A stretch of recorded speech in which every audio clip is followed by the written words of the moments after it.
So, so hello and a very good evening everyone. আজি আপোনালোকৰ 2nd July 2024 আৰু as you know আমাৰ এতিয়া বেছি দিন নাই আৰু APSC মেইনছ পৰীক্ষালে আমাৰ এবাৰ পৰীক্ষা 26 27 আৰু 28 তাৰিখে আছে। সো মই ভাবিলো আনসাৰ ৰাইটিংৰ বহুতখিনি কপিও চেক কৰিলো আৰু I have gone through many copies as well as যোনটো আগৰ বেচটো আছিল আৰু এতিয়া যোনখিনি আনসাৰ ৰাইটিং কৰি আছে। সো সেইকাৰণে মই চালো বহুতখিনি ফিডবেক দিও আৰু মই বহুতখিনি কওঁ বাৰু still ভাবিলো এটা ডেডিকেটেড ভিডিও লৈ আহো। সো ৰিসেন্টলি মই এখন কিতাপ মানে I came across this book যাৰ নামটো হ'ল Acing the Art of Answer Writing। So এই কিতাপখন মই পঢ়ি পেলাই এটা ভাল ইনসাইট পালো। সো এতিয়া চাওক APSC যোনটো মেইনছৰ পৰীক্ষা হয় মই লাষ্টটো দুবাৰ দিছো। সো ইন্টাৰভিউলৈকে যাওঁ বাট আলটিমেটলি কি হয় ফাইনেল লিষ্টত নাম নাহে। সো মই বহুত ইন্ট্ৰস্পেকশন কৰি আছিলো নিজৰ ওপৰত আৰু চালো যে যোনটো প্ৰবলেম আছিল হেতু মোৰ আনসাৰ ৰাইটিংতে আছিল বিকজ যদি চাই আমাৰ মেইনছৰ মাৰ্কছখিনি আপোনাৰ আৰু ইন্টাৰভিউ মাৰ্ক লিষ্টখন হয় মানে মেৰিট লিষ্টখন হয়। সো ইন্টাৰভিউ যোনটো মাৰ্কছ পাই আছিলো হেতু মোটামুটি ভাল মাৰ্কছে ক'ব পাৰে এৰাউণ্ড 130 140 এনেকুৱা পাই আছিলো ধৰক এভাৰেজ মাৰ্কে হয়। কিছুমানৰ টপাৰ্ছৰ ধৰক এৰাউণ্ড 110 120তো কোনোবাই পাই গৈছে। So what was the thing which was lacking behind for me মই যোনটো সৰ্ট আউট কৰিলো এবাৰ হেতু হ'ল যোনটো মোৰ স্ট্ৰাকচাৰেশ্যন হয় আনসাৰ ঠিক আছে কন্টেন্ট যোনটো তাৰ ওপৰত নহয় তাৰ ওপৰত মই বহুত বেছি কাম কৰিছো এবাৰ আৰু সেইকাৰণে মই ভাবিলো যে আপোনালোকৰ কাৰণে এইটো ভিডিও লৈ আহো কাৰণ এতিয়াও টাইম আছে আপোনাৰ 3 সপ্তাহ মান। এতিয়াও যদি আপোনালোকে গম পাই যে আপোনালোকৰ আনসাৰ ৰাইটিং কেনেকুৱা হ'ব লাগে সো কাইন্ডলি আপোনালোকে এই কিতাপখন যদি পঢ়িলেও পাৰে আপোনালোকে যদি টাইম নাই আপোনালোকৰ সেইকাৰণে মই ভিডিওটো বনাইছো। সো টোটাল কিতাপখনত যদি চাই 256 পেজৰ হয় কিন্তু ইমান গোটেই কিতাপখন নালাগে আপোনাক পঢ়িবলৈ। সো এৰাউণ্ড 70-75 পেজেছ মান আছে ইনিশিয়ালি যোনখিনিত আপোনালোকৰ গোটেই মানে প্ৰসেসটো বুজোৱা আছে ঠিক আছে আৰু বাকি 76ৰ বাকিখিনি যদি চাই তাৰ আপোনাৰ মানে কোৱেশ্চন পেপাৰখিনি ডিসকাস কৰা আছে মেইনছৰ যোনখিনি হয় GS 1 2 3 4 5 মানে I mean GS 1 2 3 4 যেটো কি UPSC হয়। So we don't have GS 5 here. So GS 1 to 4 discuss কৰা আছে from 2018 I think 18 পৰা 21 লৈকে ঠিক আছে। সো এইখিনি চাব পাৰে আপোনালোকে আনসাৰ ৰাইটিং খিনি বাট ষ্টিল আমি প্ৰথমতে কি কৰিম এই কিতাপখন যদি চাই এখন আমি ভালকে পঢ়ি লম স্ট্ৰাকচাৰ বুজিবলৈ কাৰণে আৰু কন্টেন্ট কিয় দৰকাৰ হয় স্ট্ৰাকচাৰ কিয় দৰকাৰ হয় আনসাৰ এটাত ঠিক আছে। সো ভিডিওটো কাইন্ডলি লাষ্টলৈকে চাব and if you are new to this channel kindly like share subscribe কৰি ল'ব।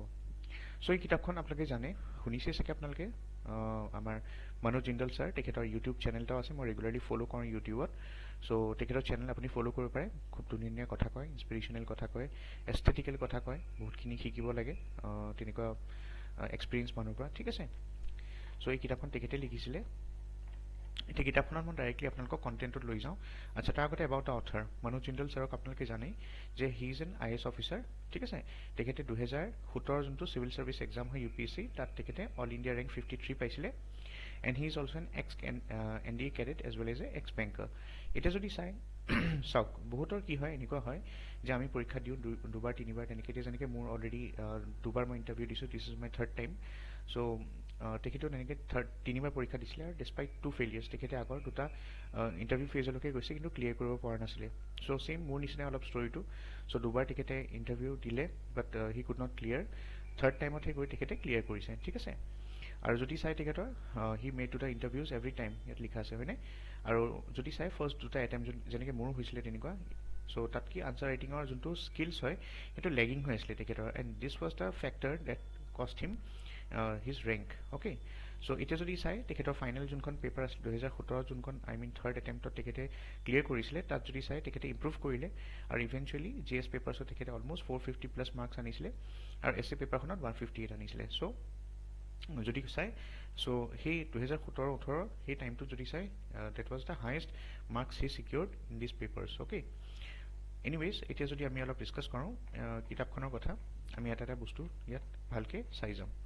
সো তাৰ আগতে মই আপোনালোকক কন্টেন্টখিনি দেখাব বিচাৰিছো আৰু এই কিতাপখন আপুনি যদি বিচাৰে আপুনি এই ডেসক্ৰিপচনটো ভিডিওটো ডেসক্ৰিপচনত চাব মই PDF-টো তাত আপলোড কৰি দিছো। সো আপুনি তাৰপৰা লিংকটো ক্লিক কৰি আপুনি এখন ডাউনলোড কৰি ল'ব পাৰে সেম টু সেম যেনেকৈ মই পঢ়াইছো কিতাপখন তেনেকৈ আছে ওকে। সো এই কিতাপখন যদি চাই কন্টেন্ট ফেজ ওয়াইজ তেনেকৈ ডিভাইড কৰিছে ঠিক আছে। সো ইয়াত যদি চাই তিনটা ফেজত আছে আমি সো প্ৰথম দুটা ফেজ আমি চাম বাকি 2017 পৰা আছে ওকে GSO পেপাৰখিনি 2017 পৰা 21 লৈকে তেখেতে কেইখনমান পেপাৰ সলভ কৰি দিছে। সো এইখিনি আমি ফেজ 3 টো নাচাওঁ আমি ফেজ 1 আৰু ফেজ 2 টো ডিসকাস কৰিম য'ত আপোনাৰ কমপ্লিট এক্সাম ডিটেইল মানে এক্সাম পাৰ্সপেক্টিভৰ পৰা আপোনাৰ মেইনছ আনসাৰ ৰাইটিং কেনেকুৱা হ'ব লাগে ইয়াত বুজাই থোৱা আছে ওকে। সো ইয়াত কি আছে ফেজ 1ত things you have to know before starting answer writing. Answer writing আৰম্ভ কৰাৰ আগতে কি আপুনি জানিব লাগে তাৰপিছত how when and where to start হয়নে সো যেতিয়া আপোনালোকে আনসাৰ ৰাইটিং প্ৰেক্টিছ আৰম্ভ কৰিব সো কেনেকৈ কৰিব ঠিক আছে হাউ কেতিয়া কৰিব আৰু ক'ৰ পৰা কৰিব সেইটো সুধিছে মানে এইটো এড্ৰেছ কৰিব what makes for a good answer এটা ভাল আনসাৰ হ'বলৈ কাৰণে কি কি এলিমেন্ট থাকিব লাগে তাত দিব understanding the question ঠিক আছে কোৱেশ্চনটো আমি ভালকৈ ডিসাইফাৰ কৰিম কোৱেশ্চনটোত কি বিচাৰিছে how to address the question and difficult questions কোনবিলাক হয় আমি সেইখিনি চাম আৰু types of questions যোনটো UPSC সোধে ঠিক আছে এটা APSC যদি UPSC প্যাটাৰ্নতে সুধি আছে so you can say that the types of questions asked by APSC as well okay phase 2 আমি কি চাম phase 2 will be about the indicative words যোনবিলাক আপোনাৰ কিৱৰ্ড বুলি আমি কওঁ ঠিক আছে যেনেকৈ আপোনাৰ explain discuss enumerate বা বহুত মাল্টিপল কিৱৰ্ডছ আছে আমি সেই বস্তুখিনি চাম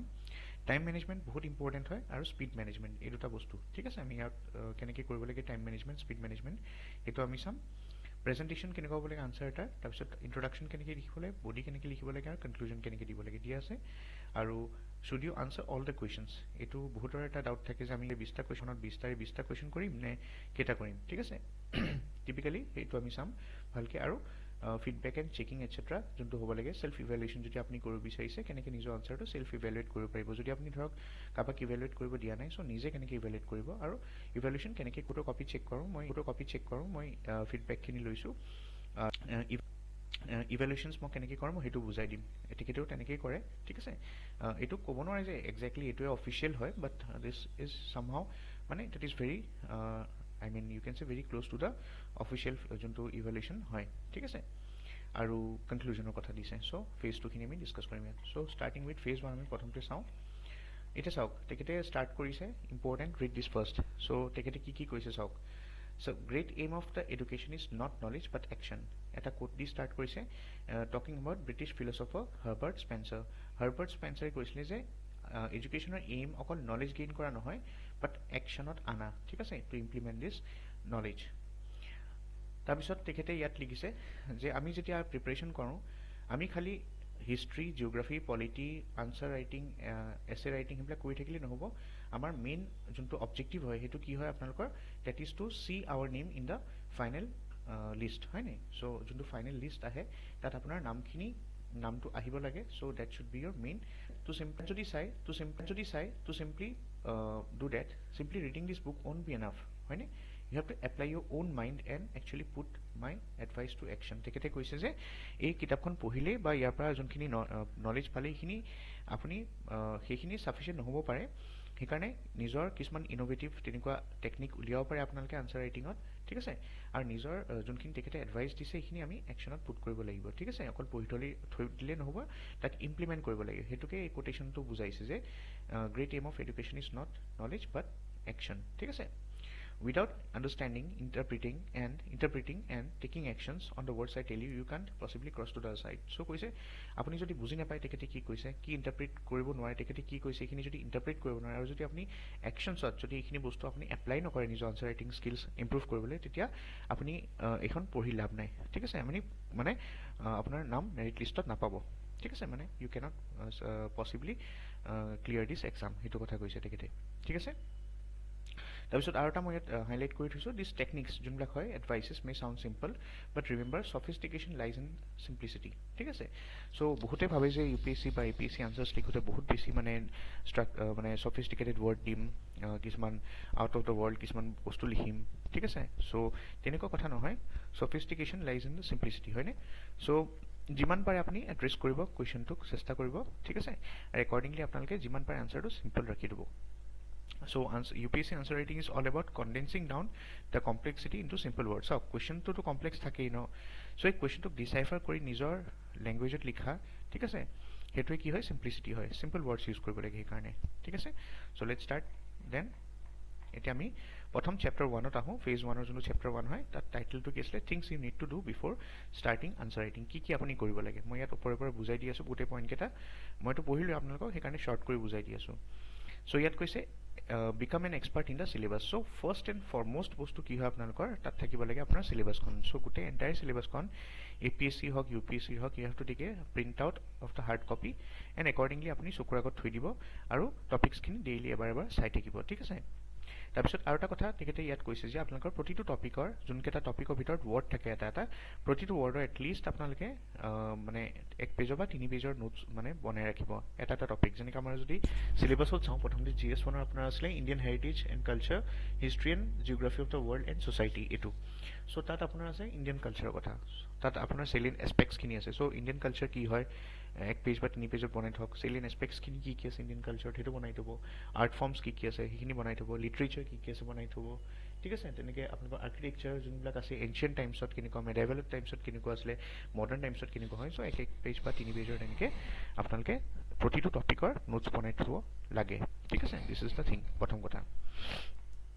যদি এইটো কৰি থয় দুটা লাভ হয় যে প্ৰথম কথা আপোনাৰ চিলেবাছখন মাইণ্ডত থাকে চ' আপুনি মাল্টি ডাইমেনশ্যনেল আনচাৰ এটা লিখিব পাৰিব মাল্টিপল এছপেক্টছ কভাৰ কৰিব পাৰিব এজ ৱেল এজ চিলেবাছখন জানিলে একো নাজানিলেও আপুনি সেই চিলেবাছখন ৰিকল কৰি বহুতকেইটা পইণ্টছ উলিয়াব পাৰে ঠিক আছে সেইটো এটা কথা আৰু ছেকেণ্ড কথা হ'ল আপোনালোকৰ আনচাৰ ৰাইটিং যেতিয়া পিছত কৰিব আপোনাৰ তেতিয়া আনচাৰ ৰাইটিঙো সহজ হৈ যায় বুজি পাই যে আপোনালোকে অ'কে কাৰণ আপুনি গম পাব পাৰে যে কুৱেশ্যনটো কোনটো চিলেবাছৰ কোনটো পাৰ্টৰ পৰা দিছে আপুনি সেইটো ডিচাইফাৰ কৰিব পাৰিব নেক্সট তেখেতে ছাজেশ্যন দিছে যে read the last 1 year mains question যোনবিলাক আছে কুৱেশ্যন পেপাৰখন আপোনাৰ আছে মেইনছৰ কুৱেশ্যনছখিনি পঢ়িব আপোনালোকে টপিক ৱাইজ এণ্ড সিহঁতৰ চলিউশ্যনছখিনি আপুনি পঢ়ি ল'ব ঠিক আছে সেইটো তেখেতে কৈছে নেক্সট থাৰ্ড পইণ্টত তেখেতে কৈছে যে static content that is the concepts and the fundamentals is king বহুতে কি কৰে কাৰেণ্ট এফেয়াৰ্ছ ইমান বেছি পঢ়ি লয় যে পিছত ষ্টেটিক কণ্টেণ্টখিনিয়ে লিখিব নাজানে ঠিক আছে বুদ্ধিজিমৰ ওপৰত আহি গ'ল ধৰক বুদ্ধিজিমৰ বেছিক কণ্টেণ্টছখিনি নাজানে কাৰেণ্ট এফেয়াৰ্ছ খুব বেছিকৈ পঢ়ি লয় ষ্টেটিক কণ্টেণ্টখিনি এৰি দিয়ে সেইটো ভুল হয় ঠিক আছে প্ৰথমতে আপোনাৰ ষ্টেটিক যোনটো পাৰ্ট হয় সেই বস্তুটো আপোনাৰ ফাউণ্ডেশ্যন হয় একচুৱেলি ষ্টেটিকৰ ওপৰতে আপোনালোকৰ ষ্টেটিক যোনটো ফাউণ্ডেশ্যন হয় যেনেকৈ এটা বিল্ডিঙৰ ফাউণ্ডেশ্যন থাকে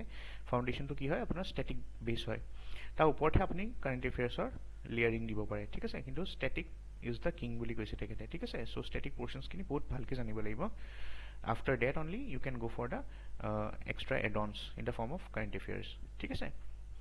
তাৰপিছত ফ'ৰ্থ পইণ্ট তেখেতে কৈছে প্ৰেক্টিছ এণ্ড প্ৰেক্টিছ সেইটোতো আৰু ক'ব নালাগে আপোনালোকৰ লাগিলে আপুনি চেল্ফ প্ৰেক্টিছ কৰক বা টেষ্ট চিৰিজ লগাওক practice is very important answer writing কৰাৰ কাৰণে ফিফ্থ যদি চাই যোনবিলাক টেষ্ট চিৰিজৰ যোনবিলাক পেপাৰ আছে অল্ড কুৱেশ্যন পেপাৰ্ছ আছে সেইবিলাক এটলিষ্ট কৈছে 20খনমান হ'লেও আপোনালোকে তেনেকুৱা টেষ্ট পেপাৰ্ছ কৰি যাব ঠিক আছে বিফ'ৰ দ্য মেইনছ এক্সাম 20খনমান এতিয়া ধৰক আপোনাৰ 20 দিনৰ হাতত আছে চ' আৰামছে কাইলৈৰ পৰা যদি এখন টেষ্ট চিৰিজ লগাই এখন পেপাৰ ছল্ভ কৰি যাব পাৰে ঠিক আছে GS1ৰ 4খন কৰিলে ধৰক তাৰপিছত GS বা এনেকৈ GS1 2 3 4 5 18 কৰিলে আকৌ GS1 2 3 4 5 এনেকৈ 5খন পেপাৰ তো 5 × 4 আপুনি 20খন পেপাৰ হৈ যাব আপোনাৰ চ' সেয়া কৰি যাব পাৰে লগতে এছে এখন যেতিয়া ফ্ৰী হয় মাজত ঠিক আছে তেনেকৈ আপুনি লিখি ল'ব পাৰে যেনেকৈ মানডে টু ফ্ৰাইডে আপুনি GS1 to 5 লিখি ল'লে বা তেনেকৈ আপুনি নিজে ঠিক কৰি ল'ব পাৰে চ' আজিৰ পৰা কাইলৈৰ পৰা যদি ষ্টাৰ্ট কৰে কাইলৈ ৱেডনেছডে হয় চ' GS1 লিখিলে এদিন GS1 গোটেই মানে ফুল লেংথ পেপাৰখন লিখিলে আপুনি তাৰপিছত থাৰ্ছডে ধৰক GS2 লিখিলে তাৰপিছত ফ্ৰাইডে ধৰক GS3 লিখিলে ছেটাৰডে GS4 লিখিলে ছানডে GS5 লিখিলে মানডে আপুনি এছেখন লিখক আকৌ টিউজডে পৰা GS1 ষ্টাৰ্ট কৰক ৱেডনেছডে GS2 ষ্টাৰ্ট কৰক এনেকৈ চাইকেল তাত ডেইলি এখন পেপাৰ ছল্ভ কৰি 20খন পেপাৰ আপুনি এটলিষ্ট লিখি যাব লাগে ঠিক আছে সেইটো কৈছে because that will help you in developing endurance কি হয় 3 ঘণ্টা এতিয়া যিহেতুকে আগবেলা পিছবেলা এক্সাম হয় 250 মাৰ্কছ মানে 500 মাৰ্কছৰ পেপাৰ আপুনি 6 ঘণ্টাত লিখিব লাগে 3 ঘণ্টা আগবেলা 3 ঘণ্টা পিছবেলা সেইটো কাৰণে আপোনাৰ এণ্ডিউৰেঞ্চ আনাটো বহুত দৰকাৰ হয় এক্সামত যদি আপুনি ফাৰ্ষ্ট টাইম লিখি আছে অ'কে তাৰ উপৰি যদি চাই at least 1 year old question paper আপোনালোকে পঢ়ি পেলাই লিখিব লাগে এটেম্প কৰিব লাগে আৰু সেই আনচাৰ্ছখিনি মেটচ কৰিব লাগে ঠিক আছে যোনবিলাক আপোনালোকৰ এনেও চলিউশ্যনছ পাই যায় আপোনালোকৰ চেল্ফ ইভেলুৱেশ্যন যদি আপোনালোকে কৰি আছে কোনো টেষ্ট চিৰিজ লিখা নাই বা বেলেগক ইভেলুৱেট কৰিব দিয়া নাই তেতিয়া আপোনালোকে নিজে সেই আনচাৰ্ছখিনি লিখি পেলাই যোনখিনি আপোনালোকৰ চলিউশ্যনছ দিয়া থাকে সেইখিনি বস্তু চেল্ফ ইভেলুৱেট কৰিব লাগে ঠিক আছে চেল্ফ ইভেলুৱেশ্যন তেখেতে লাষ্টৰ পিনে তেখেতে টেকনিকটো দি দিছে মই এইটো পিছত দেখাই দিম তাৰপিছত কৈছে যে নেক্সট পইণ্টত কৈছে average is greater than amazing in UPSC answer writing so' এই চিভিল ছাৰ্ভিচৰ পৰীক্ষাত কি হয় আপোনালোকৰ average is greater than amazing বুলি কৈছে মানে কি চাওক এতিয়া ছাপ'জ আপোনালোকে 5টা খুব ধুনীয়া আনচাৰ লিখিলে আৰু বাকী 15টা আপোনালোকে এভাৰেজ আনচাৰ লিখিলে বা আপুনি ক'ব পাৰে 20টা এভাৰেজ আনচাৰ যদি আপুনি লিখিছে খুব এভাৰেজ আনচাৰ লিখিছে আৰু যদি 5টা গ্ৰেট লিখিছে আৰু বাকীবিলাক বেয়া লিখিছে মানে বুজি পাইছে এতিয়া টোটেল 20টা প্ৰশ্ন থাকে চ' 20টাই যদি এভাৰেজ লিখে সেইটো বেছি মানে হেল্পফুল হ'ব আপোনাৰ সেই গ্ৰেটাৰ দেন চাইনটো দিছে মানে কি হয় 20টা এভাৰেজ আনচাৰ লিখাটো বেছি মানে বুদ্ধিজনক হয় আপোনাৰ ইটছ ৱাইজ টু আইদাৰ আপোনালোকৰ এতিয়া চাওক কি হয় এনেকুৱা পৰীক্ষাত হয় যে কুৱেশ্যন পেপাৰখন চালে আপোনালোকে ধৰক 5টা আনচাৰ্ছ খুব ভালকৈ জানে টপিক এটা পঢ়ি গৈছে তাৰ ওপৰত মানে কমন কুৱেশ্যন আহি গৈছে কিন্তু কি হয় 15টা যদি ভাল আনচাৰ নিলিখে বেয়া আনচাৰ লিখে চ' সেইটো কৰাতকৈ আপোনালোকে গোটেইখিনি কুৱেশ্যনকে 20টা কুৱেশ্যনকে সমানে এভাৰেজ আনসাৰ ৰেটিং কৰিলে আপোনাৰ বেছি লাভ হ'ব আনসাৰ মাৰ্কস মানে বেছি পায় এইটো কৈছে ঠিক আছে তাৰপিছত চাওক নেক্সট পইণ্টত তেখেতে কৈছে maintain fine balance between all the subjects and topics become proficient in some and know at least something all about মানে কৈছে যে আপোনাৰ যোনটো ষ্ট্ৰং পইণ্ট হয় যোনকেইটা ছাবজেক্টত আপুনি ষ্ট্ৰং হয় ঠিক আছে সেইকেইটা ছাবজেক্ট আৰু ভালকে টপিককেইটা আৰু ভালকে আপুনি কভাৰ কৰি যাওক আৰু এনেকুৱা নহয় যে বাকীকেইটাকো এৰি দিয়ক বাকীবিলাকৰ অলপ অলপ জানি গ'লে ভাল হয় ঠিক আছে কিন্তু ষ্ট্ৰং পইণ্ট কেইটাবা বনাই ল'ব এতিয়া ছাপ'জ কাৰোবাৰ কি হয় পলিটি ষ্ট্ৰং হয় কাৰোবাৰ ধৰক ইকনমিক ষ্ট্ৰং হয়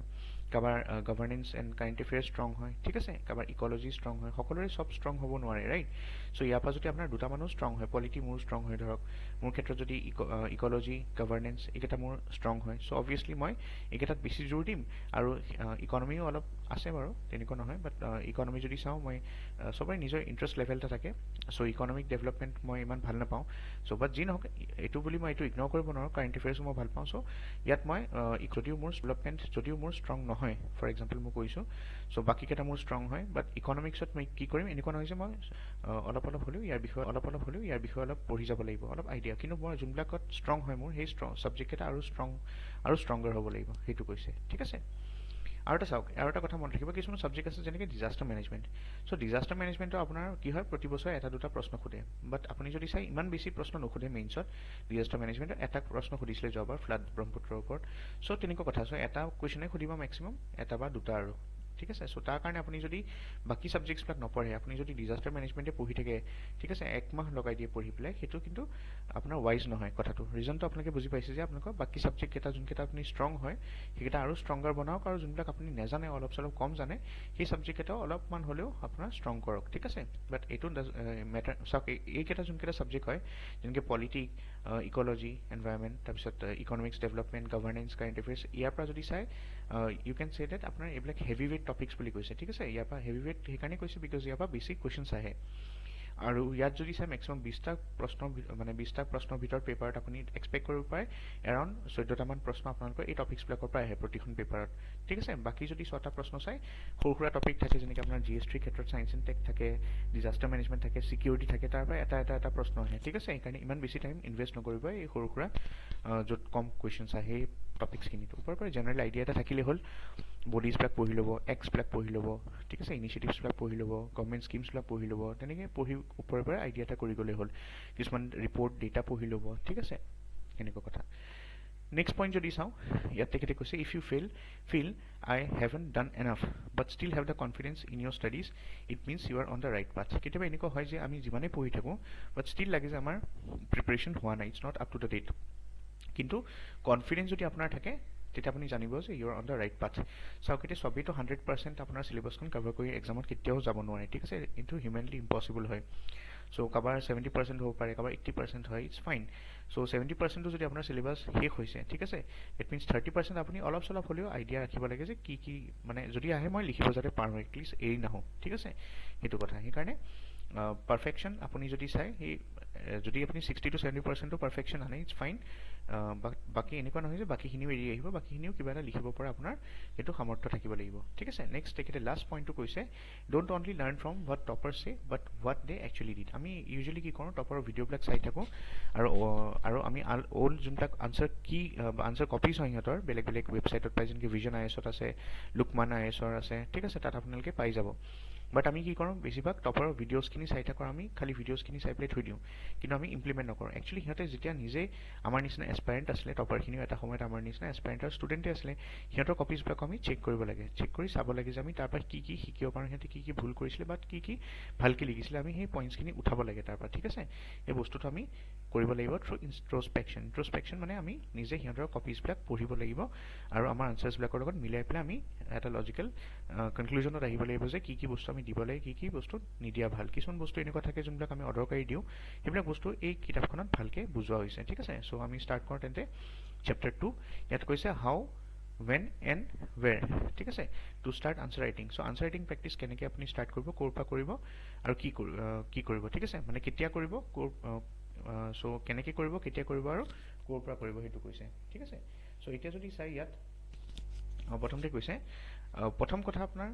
আপোনাৰ ষ্টাৰ্টিঙতে কৈছিলে তেখেতে যে আপোনাৰ গোটেই যোনটো এণ্টায়াৰ চিলেবাছ হয় সেইটো এটলিষ্ট এবাৰ আপুনি কভাৰ কৰিব লাগিব মানে গোটেই যোনখিনি টপিকছ আছে গোটেইখিনি আপুনি ধৰক 1 পেজ বা 3 পেজৰ ভিতৰত নোটছ বনাই পেলাই প্ৰথমতে গোটেইখিনি নোটছ ৰেডি ৰাখক তাৰপিছত কি কৰিব আপোনালোকে যেতিয়া আপোনাৰ ওৱান টাইম ৰিডিং হ'ব যেনেকৈ ইম্পৰ্টেণ্ট যোনবিলাক আপোনাৰ ছাবজেক্ট আছে মানে হেভি ৱেইট ছাবজেক্টবিলাক যেনেকৈ polytene governance economy environment and ecology geography history এই হেভি ৱেইট টপিকছবিলাক যেতিয়া আপোনাৰ এবাৰ হ'লেও ৰিডিং কমপ্লিট হৈছে তেতিয়াহে আপুনি আনচাৰ ৰাইটিঙত ষ্টাৰ্ট কৰিব বুলি কৈছে ঠিক আছে চ' এইটো এইকাৰণে কৈছে বিকজ চাওক তেখেতে ধুনীয়া এটা এক্সাম্পল দিছে ক্ৰিকেটিং এনালজিৰ পৰা এতিয়া আপোনালোকে ধৰক প্ৰথম কথা যে আপুনি ক্ৰিকেট বেটখন ধৰিবই নাজানে বাট আপুনি ইয়াত কৈ আছে যে মই স্কুৱেৰ ড্ৰাইভ খেলিম ঠিক আছে চ' তেনেকুৱা কথাটো চ' ক্ৰিকেটিং এনালজি তেখেতে এটা ধুনীয়া এক্সাম্পল দিছে যদি আপুনি বেটখনে ধৰিব নোৱাৰে আপুনি স্কুৱেৰ ড্ৰাইভ কেনেকৈ খেলিব ৰাইট চ' সেইকাৰণে প্ৰথমতে এই বস্তুকেইটাই আপোনাৰ কি বেট হয় আপোনাৰ ধৰি লওক চ' এইকেইটা যদি আপুনি ভালকৈ ইয়াৰ ওপৰত মাষ্টৰি আহি যায় আপোনাৰ যদি UPSC চিলেবাছ মতে আপুনি প্ৰতিটো শব্দটোৰ যদি কিৱৰ্ডছখিনি 3 পেজৰ নোটছ বনাই ৰাখি পেলাই আপুনি পঢ়িও লয় এবাৰ তাৰপিছত যেতিয়া আপুনি প্ৰিপাৰেশ্যন কৰিব আনচাৰ ৰাইটিঙত নামিব তেতিয়া আপুনি ক'ব পাৰে যে then you can try for going square drive খেলক যি খেলক আপুনি স্কুপিং খেলক কথা নাই ঠিক আছে চ' এতিয়া আৰু এটা কথা কৈছে don't listen to people who say start from day one so' এনেকুৱা কোনো ডে ওৱান বোলা কথা নাই আপুনি যেতিয়াই ইচ্ছা কৰে তেতিয়াই ষ্টাৰ্ট কৰিব পাৰে ঠিক আছে কেতিয়াও দেৰি নহয় কিবা এটা বস্তু শিকোঁতে আৰু এটা কথা যে ইয়াত যদি চাই আপোনালোকে প্ৰেক্টিচ মানে আনচাৰ ৰাইটিং প্ৰেক্টিচ কৰিবলৈ কাৰণে দুটা চ'ৰ্চ আছে বুলি কৈছে তেখেতে এটা হ'ল আপোনাৰ টেষ্ট ছিৰিজৰ থ্ৰুদি আপোনালোকে আনচাৰ ৰাইটিং প্ৰেক্টিচ কৰিব এটা হ'ল চেল্ফ প্ৰেক্টিচ এতিয়া টেষ্ট ছিৰিজৰ কাৰণে আপোনালোকে ভিজন IASৰ ইউজ কৰিব পাৰে তেখেতে কোৱা মতে GS 1 2 3 আৰু লুকমান টেষ্ট ছিৰিজৰ পৰা ইউজ কৰিব পাৰে GS 4ৰ কাৰণে ঠিক আছে এইখিনি IASৰ কাৰণে কৈ আছে UPSCৰ কাৰণে সেলফ প্ৰেক্টিছৰ কাৰণে তেখেতে কৈছে আপোনাৰ কিছুমান অনলাইন ফোৰামছ আপুনি পাব যেনেকৈ আপোনালোকৰ ইনচাইটছৰ বা IAS বাবাৰ আপোনালোকে অনলাইন ফোৰাম পাব তাতো আপোনালোকে কুৱেশ্যনছ পাই তাত লিখি তাত দিব পাৰে কোনোবাই আপোনাৰ আনচাৰ চেক কৰিলে কৰিব বা যি নহওক আৰু আপোনালোকে লোকৰ কপিজবিলাকো চাব পাৰিব সিহঁতে বহুতে পোষ্ট কৰে বেলেগৰ কপিজবিলাকো পঢ়িব পাৰিব আপোনালোকে তেনেকৈ আপোনালোকে সেলফ প্ৰেক্টিছো কৰিব পাৰে ঠিক আছে আৰু তেখেতে কোৱা মতে কি হয় আপোনালোকৰ যে এটলিষ্ট এখন টেষ্ট ছিৰিজ লিখিব লাগে 3 ঘণ্টাত দেওবাৰে যদি আপোনালোকে অহা বছৰৰ কাৰণে প্ৰিপেয়াৰ কৰি আছে এতিয়াৰ পৰাই ষ্টাৰ্ট কৰি দিয়ক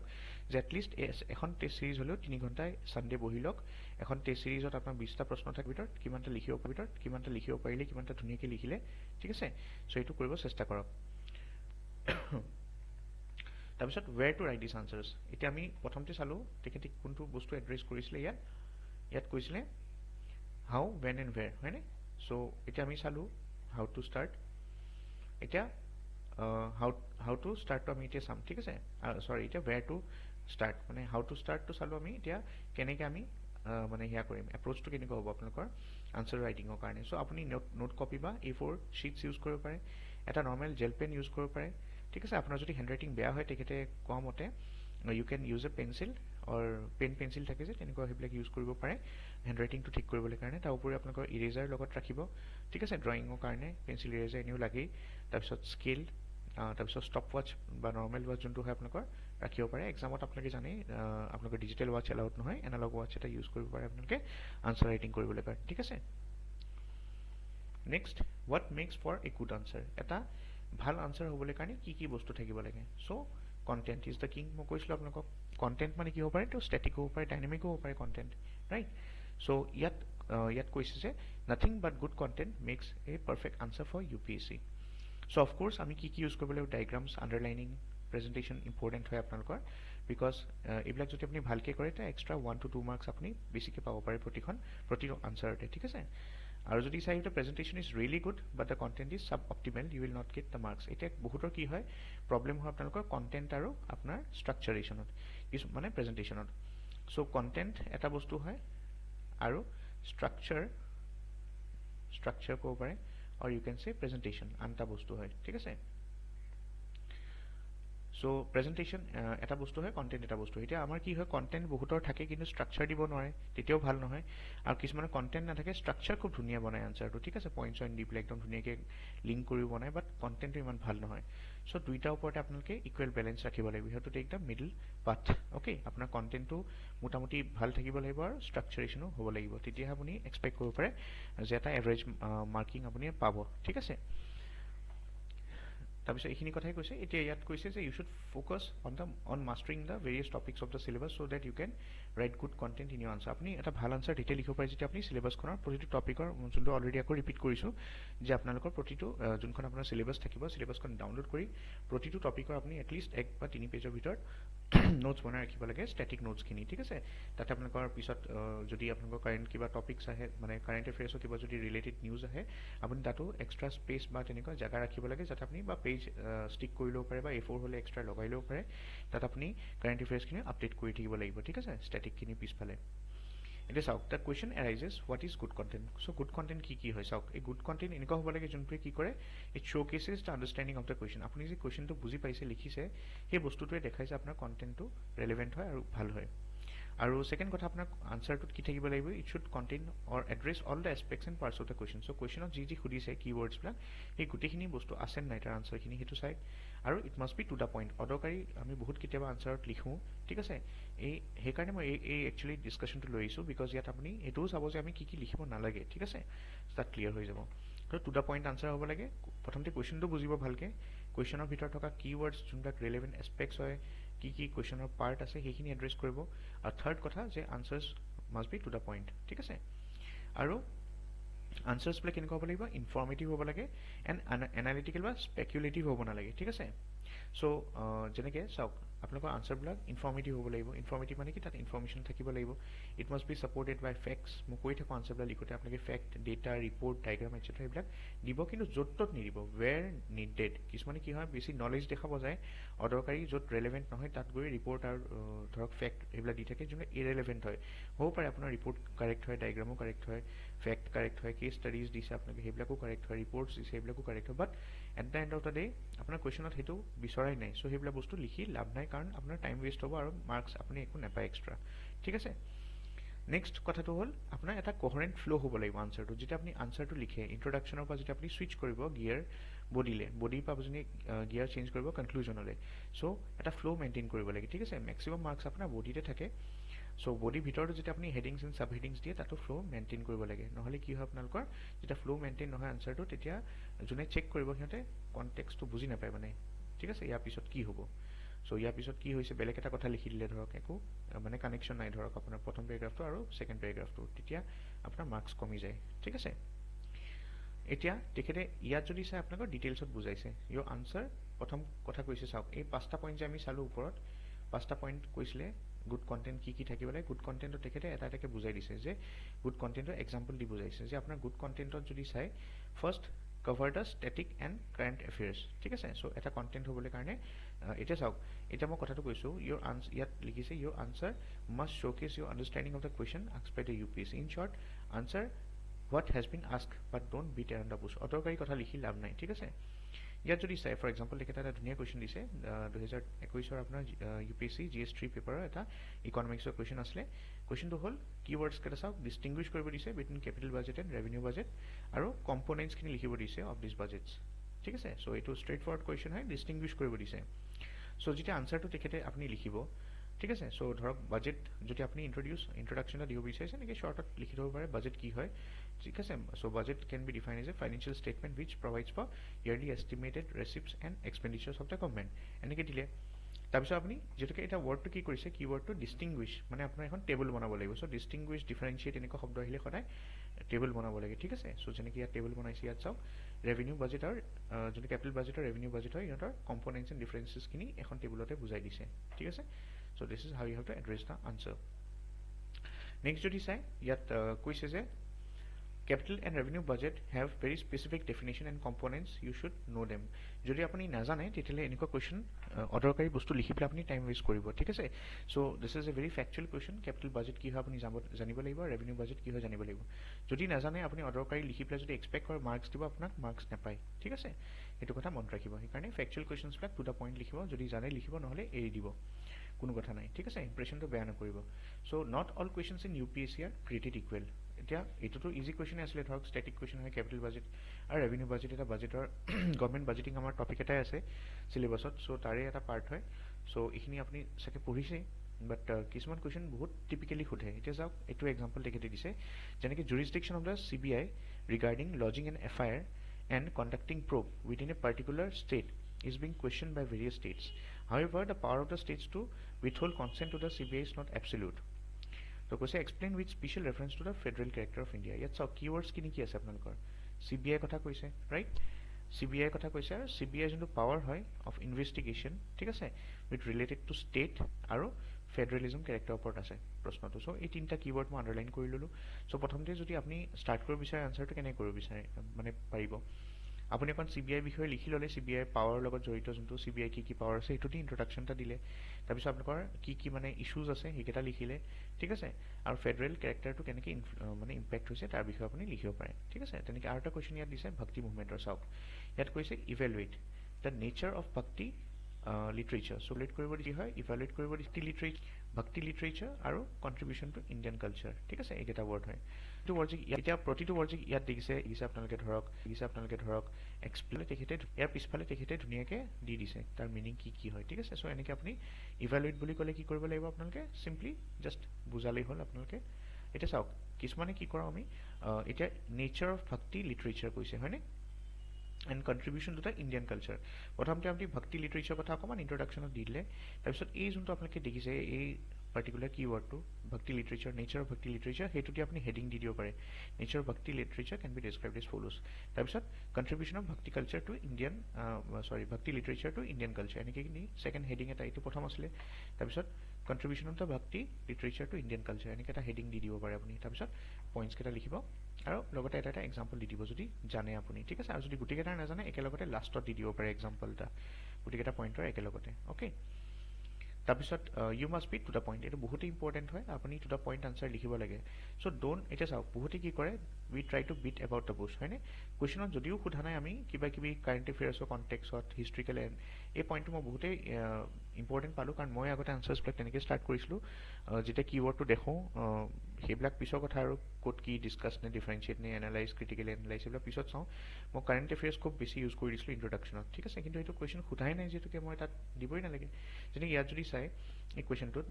differentiate between landslides in the Himalayan region and Western Ghats straight forward কৈছে differentiate কৰা ইয়াত যদি মই স্টাৰ্ট কৰোঁ যে landslides have recently been seen in Josimath এনেকে যদি ইন্ট্ৰোডাকশন স্টাৰ্ট কৰোঁ সো irrelevant হয় ঠিক আছে সো হেতু মানে কি হয় ইন্টারেস্টটো গুছি যায় যোনজন এক্সামিনাৰ হয় তেখেতে ইন্টাৰেস্টটো গুছি যাব কাৰণ আপুনি কিবা এটা বস্তু বেলেগ লিখি আছে ইয়াতো ডিসকাস কৰিব কোৱা নাই ন ডিফাৰেন্সিয়েট কৰিব দিছে সো স্ট্ৰেইট ফৰৱাৰ্ড আনসাৰটো তেনেকে লিখিব লাগে so highlight and define the main concept asked in the question যোনটো সুধিছে হেতু ডাইৰেক্টলি হেতুকে আনসাৰ কৰিব চেষ্টা কৰিব যেনেকে ইয়াত কৈছে causes of landslides কৈছে ঠিক আছে সো এই যোনবিলাক ল্যান্ডস্লাইডছ হয় হিমালয়ত আৰু ওয়েস্টাৰ্ণ ঘাটছত সো তাৰ মাজত যোনবিলাক কজেস আছে হিয়তৰ মাজত কজবিলাক কি ডিফাৰেন্ট হয় যেনেকি হিমালয়ান ৰিজনত যোনবিলাক কজ আছে এইবিলাক ডিফাৰেন্ট হয় ওয়েস্টাৰ্ণ ঘাটত যে ল্যান্ডস্লাইড হয় তাৰ কজেসবিলাক ডিফাৰেন্ট হয় তাৰ এখন টেবল বনাই পেলাই লিখিব কৈছে সো আপোনালোকে ইয়াত এনেকুৱা আনসাৰত কি হয় আপোনালোকে সিম্পলি ল্যান্ডস্লাইড কি হয় প্ৰথমতে ডিফাইন কৰি ললে আৰু আপুনি তাৰপিছত টেবল এখন আঁকি পেলাই তেনেকে ল্যান্ডস্লাইডছৰ যোনবিলাক হয় ওয়েস্টাৰ্ণ ঘাটছ আৰু হিমালয়ান ৰিজন এনেকে আপুনি সেপাৰেট কৰি লব পাৰে সো তেনেকা স্ট্ৰেইট ফৰৱাৰ্ড আনসাৰ দিব লাগে তাৰপিছত কৈছে your answer must be informative and analytical ঠিক আছে not speculative speculate কৰিব নালাগে আনসাৰ বিলাক ঠিক আছে speculation মানে কি হয় আপোনাকে গেছ ওয়াৰ্ক কৰিব নালাগে ঠিক আছে সো কিবা যদি আপুনি নাজানে তাত গেছ ওয়ার্ক নকৰিব ঠিক আছে মানে পাৰ্সোনাল অপিনিয়ন নিদিব তাত আপোনাৰ পার্সোনাল অপিনিয়ন যদি খুধা নাই ঠিক আছে তাত পার্সোনাল অপিনিয়ন নিদিব এটা পার্সোনাল অপিনিয়ন খুধা নাই নে খুদিছে কেনে গম পাব কিওয়ার্ড ব্ল্যাক দি ঠিক আছে যোনটো মই পিছত ডিসকাস কৰি আছো ইয়াত চাওক your answers must be informative and analytical and not speculative so informative analytical হিব পাৰে ৰিপোৰ্টস আনিব পাৰে আপোনালোকে হয়নে কিবা ৰিপোৰ্টৰ ডেটা দিব পাৰে আপোনালোকে ইনফৰমেটিভ কৰিব পাৰে এনালাইটিক্যাল আপুনি ৰিপোৰ্টস আনিব পাৰে ঠিক আছে বাট আপুনি নিজৰ অপিনিয়ন তাত নিদিব ঠিক আছে don't share your personal views এটো তেখেতে ধুনিয়া এটা কথা কৈছে যে আমি ইন্টাৰভিউ দিয়াই হয় আপোনালোকৰ নিজৰ পাৰ্সোনাল ভিউজ কিনি শেয়াৰ কৰিবলৈ কাৰণে সো তেতিয়া কৰিব মেইনছত কৰিব নালাগে ঠিক আছে ইনফেক্ট যদি চাই আপোনালোকৰ আমি proper definitions data factual points etcetera যোনবিলাক ন্যাশনাল আৰু ইন্টাৰনেশনাল ৰিপোৰ্টস আছে হেবিলাকৰ পৰা আমি ইউজ কৰিব পাৰোঁ ইনফৰমেটিভ বনাবলৈ আমাৰ আনসাৰটো আৰু ফাৰ্দাৰ যদি আমি সাপোৰ্ট কৰিব বিচাৰো কিছুমান ৰেলেভেন্ট ফ্যাক্টস ডেটা ঠিক আছে ডায়াগ্ৰাম কেস ষ্টাডি হক কিবা কিবি ঠিক আছে হেবিলাক আমি ইউজ কৰিব পাৰোঁ so 100% of the mains question jumla ase GS 1 over 4 loke are questions where you need to write theoretical and current affairs information and not your opinion so basically amar jumla questions khode GS 1 over 5 4 loke so basically GS 4 kisman case study khode par opinion বাট তাৰ বাহিৰে যদি চাই আপোনালোকে GS 1 পৰা 4 লৈকে থিওৰিটিকেল কুৱেশ্যনছবিলাকত আপোনাৰ কি হয় you have to write theoretical answer ঠিক আছে ইয়াত কোনো ইন্টাৰভিউ দিয়া নাই ইয়াত লিখিছে তেখেতে চাওক you will have a chance to showcase your opinion in the interviews so next তেখেতে লিখিছে mains answer writing কেনেকুৱা হয় should be objective to the point and just answer the key concepts asked in the paper by the examiner ঠিক আছে you have তেখেতে কৈছে যে I have noticed a lot of aspirants get influenced by the ideas present in the editorial so editorial বিলাক যেনেকৈ আমি পঢ়ো হিন্দু বা ইণ্ডিয়ান এক্সপ্ৰেছত ঠিক আছে even for writing essays or general answers আমি তাত এডিটৰিয়েল পৰা পঢ়িলে কি হয় বহুতখিনি আমি লোকৰ মানে ভিউ পইণ্টছখিনি আনচাৰ্ছত লিখিব চেষ্টা কৰোঁ বাট একচুৱেলি এইটো ভুল হয় আপুনি লোকৰ ভিউ পইণ্টছবিলাক চাব বুজিব কিন্তু সদায় নিজৰ ভিউ পইণ্টছ বা যোনটো ফেক্ট হয় সেইটো লিখিব চেষ্টা কৰিব ঠিক আছে তাত ভিউ পইণ্টছৰ দৰকাৰ নাই চ' কাৰণ কিয় তাত পাৰ্চনেল কোনোবাই যদি কিবা লিখে that is driven by the writer's ideology ঠিক আছে চ' সেইটো বস্তুটো আপোনালোকে সেই বস্তুবিলাকৰ পৰা আঁতৰি থাকিব ঠিক আছে লোকৰ আইডিঅলজি লিখিব Next, যদি চাই fifth point তেখেতে কৈছে it must follow a coherent flow while addressing the question. That means আপোনাৰ coherence থাকিব লাগিব ঠিক আছে introduction body and conclusion মাজত আপোনালোকৰ এনেকুৱা হয় কেতিয়াবা কিছুমান ক্ষেত্ৰত আপোনালোকৰ তেখেতে কৈছে যে intro আৰু conclusion দৰকাৰ নহয় কিছুমান কুৱেশ্যনত চাব তেখেতে এক্সাম্পলো দিছে এটা কৈছে যে 60 to 70% কুৱেশ্যন যে আমি যোনবিলাক লিখো GS 1 পৰা 4 লৈকে তাত এটা সিম্পল স্ট্ৰাকচাৰ থাকে এতিয়া আমি কন্টেন্টৰ কথা ক'লো কন্টেন্ট কিন্তু দৰকাৰী হয় সো বহুত বেছি আপোনালোকে ৰিপৰ্ট আৰু ধৰক আপোনালোকৰ কি ৰিপৰ্টছ হওক ডেটা হওক ফেক্টছ ফিগাৰ্ছ ডায়াগ্ৰামছ এইবিলাক দৰকাৰ হয় এইবিলাক কন্টেন্ট হয় কিন্তু স্ট্ৰাকচাৰটো দৰকাৰী হয় স্ট্ৰাকচাৰত কি থাকে চাওক স্ট্ৰাকচাৰত আপোনাৰ এটা ইন্ট্ৰডাকশ্যন থাকিব আপোনালোকৰ মেইন বডি পাৰ্টটো থাকিব য'ত 80% আপোনাৰ টোটেল কন্টেন্ট গোটেই আনসাৰটো যোনটো টোটেল কন্টেন্ট হয় তাৰে আপোনালোকৰ 80% বডিতে লাষ্ট আৰু লাষ্ট 10% এটো যদি আপুনি চাই ইন্ট্ৰডাকশ্যনত 10% দিলে বডিত আপোনাৰ 80% দিলে আৰু বাকি ৰিমেইনিং কনক্লুজনত 10% আপুনি কন্টেন্ট লিখিব লাগে ঠিক আছে সো 10% কন্টেন্ট কনক্লুজনত দিব লাগে তেখেতে কৈছে ঠিক আছে এতিয়া সাপোজ ফৰ এক্সাম্পল আপুনি যদি চাই there are some questions যেনেকে GS3 কিছুমান কুৱেশ্যন সোধে where introduction and conclusion can be skipped and you can directly jump to the main body of the question example দিছে তেখেতে তলত চাও আমি আহক এই কোৱেশ্যনটো চাওক আপোনালোকৰ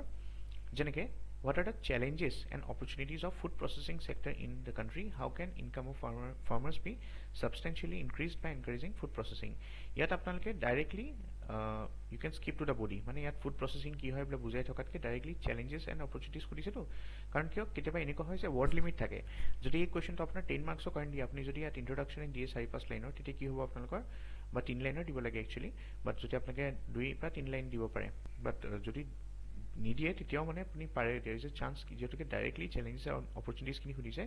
ডাইৰেক্ট চ্যালেঞ্জ আৰু অপৰচুনিটি খিনি ডাইৰেক্ট লিখি দিব পাৰে challenges of food processing sector opportunities of food processing sector and how farmers ইয়াত যেনেকে দিয়া আছে ইজ কোৱেশ্যনটো দেখিছে ন how can farmers incomes be substantially increase এটোকে আপুনি হেডিং বনাই দিব পাৰে এনেকে দিব পাৰে হাউ দিব পাৰে উইথ আপুনি দিব পাৰে wage the income of farmers be substantially increased হয়নে through food processing এনেকে কৰি আপুনি হেডিং এটা দিব পাৰে ways in which the income of farmers be substantially increased ঠিক আছে through food processing পইণ্ট কিটা লিখিব পাৰে ঠিক আছে সো তেনেকে লিখিব পাৰে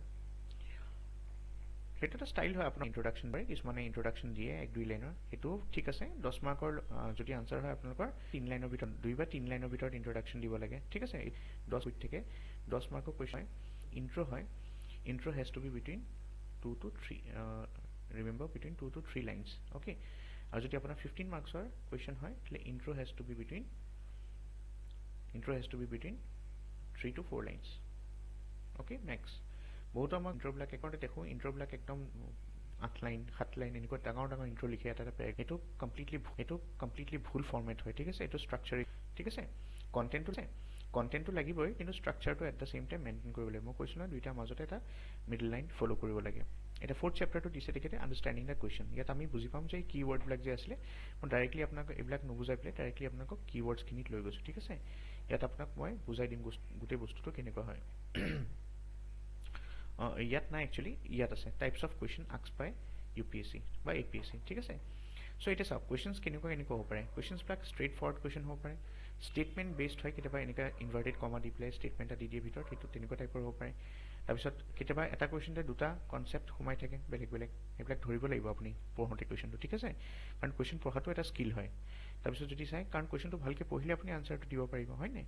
তাৰপিছত কুৱেশ্যনছ য'ত আপোনাৰ কজেছ বা ৰিজনছ সোধে বা এফেক্টছ এণ্ড আউটকামছ সোধে বা কনচিকুৱেঞ্চেছ সোধে তেনেকুৱা কুৱেশ্যন কিছুমান থাকে আৰু কুৱেশ্যনত কি হয় critical examination critically analyse critically evaluate এনেকৈ থাকে ঠিক আছে চ' এতিয়া কোনবিলাক হয় ছাপ'জ তেখেতে এক্সাম্পলো দিছে ডেফিনেশ্যন বেছড কুৱেশ্যন এইবিলাকক কয় যেনেকৈ হোৱাট শব্দ দি ষ্টাৰ্ট হ'ব হোৱাট ইজ ক্ৰিপ্ট'কাৰেঞ্চি ডাইৰেক্ট সুধিছে আপোনাক ক্ৰিপ্ট'কাৰেঞ্চি কি হয় চিম্পল আপুনি ডিফাইন কৰিব লাগিব ক্ৰিপ্ট'কাৰেঞ্চি তাৰপিছত ছেকেণ্ড কুৱেশ্যনটো তেখেতে চাওক এটা কুৱেশ্যনতে তিনিটা সময় আছে ক্ৰিপ্ট'কাৰেঞ্চি ডিফাইন কৰিলে এক্সাম্পল দিলে তাৰপিছত ছেকেণ্ড পেৰাগ্ৰাফত আপুনি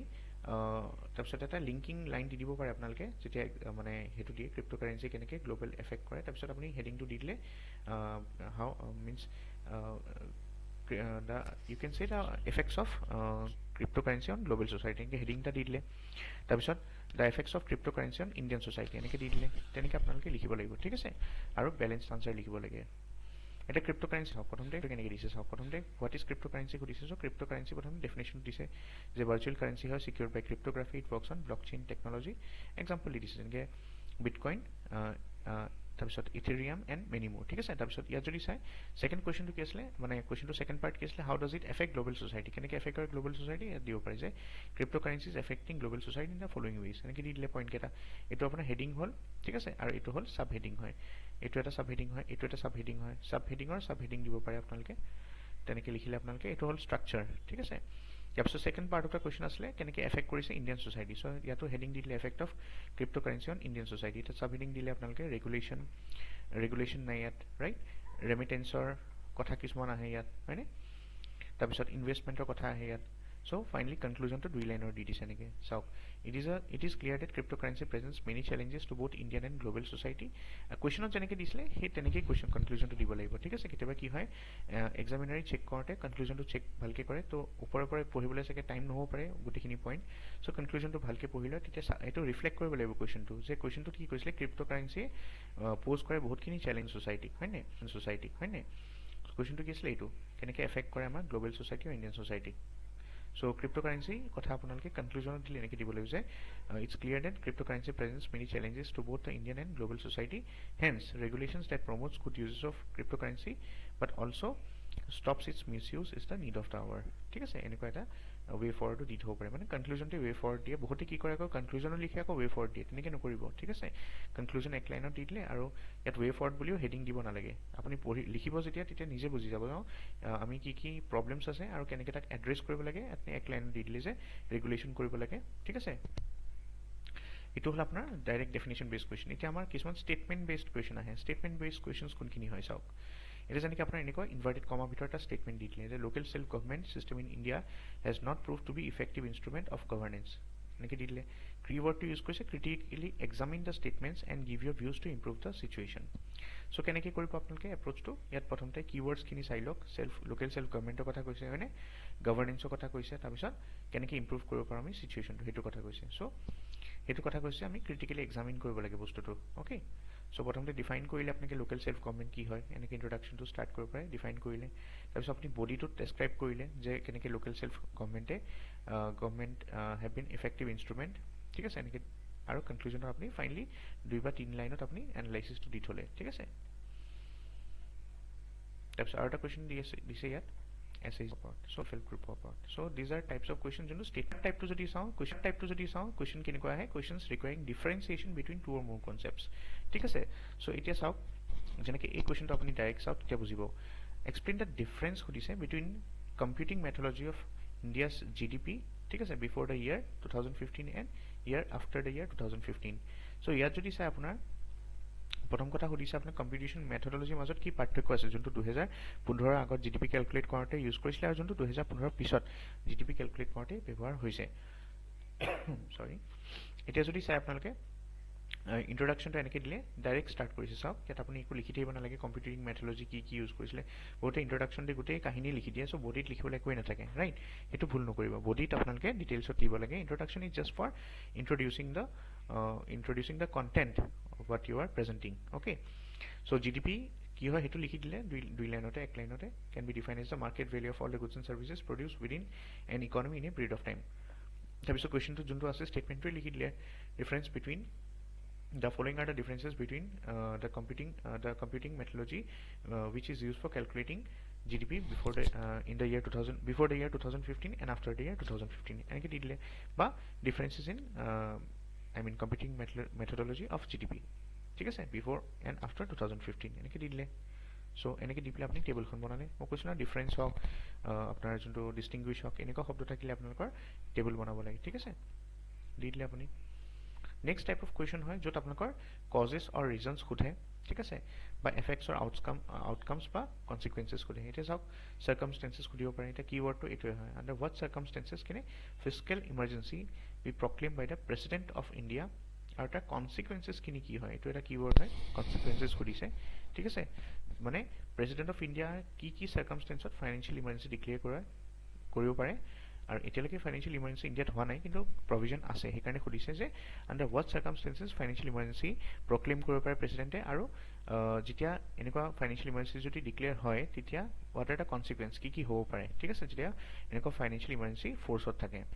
সো প্ৰথমতে আপুনি অকন স্ট্যাটিক ইন্ট্ৰোডাকশনটা দি দিলে সেইকাৰণে স্ট্যাটিক টু কিং বুলি কৈছে দেখিছে আপোনালোকে আনসাৰটো লিখোতে ইয়াত আৰ্টিকল 360 কথা লিখিছে ফাইনান্সিয়েল ইমাৰ্জেন্সি কথা যে article 360 of the constitution empowers the president to proclaim a financial emergency no financial emergency has been declared in India since 1947 ঠিক আছে লিখি দিলে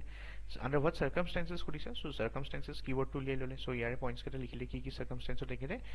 ডিক্লেয়াৰ কৰিব পাৰে আৰু consequences কি হ'ব ডিক্লেয়াৰ কৰাৰ পিছত এটা পইণ্ট দি দিলে দুটা পইণ্ট দেখিছে নে তাৰপিছত লাষ্টত কনক্লুজন দি দিলে যে this provision is a debatable one as many constitutionalists have deemed it as a serious threat on the financial autonomy of the states ঠিক আছে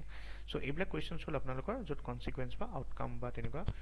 সাৰ্কামস্টেন্স এটসেট্ৰা এইবিলাক খুধে ঠিক আছে ফিফথ টাইপৰ আপুনি যদি কোৱেশ্চন চাও ইয়াত আপোনাৰ কৈছে ক্ৰিটিকেল এক্সামিনেশন টাইপৰ যোনটো কোৱেশ্চন হয় ঠিক আছে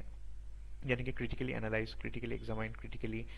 evaluate इनका शब्द पर यूज करे ठीक है सो इनका क्वेश्चंस केनेके एड्रेस কৰিব লাগে কৈছে in simple terms you have to critically শব্দটো থাকিলে মন ৰাখিব আপুনি pros and cons দিব লাগিব সো এটা কথা মন ৰাখক ইভালুয়েট হক এনালাইজ হক জি কক ক্ৰিটিক্যাল শব্দটো হলে আপোনাৰ pros and cons বা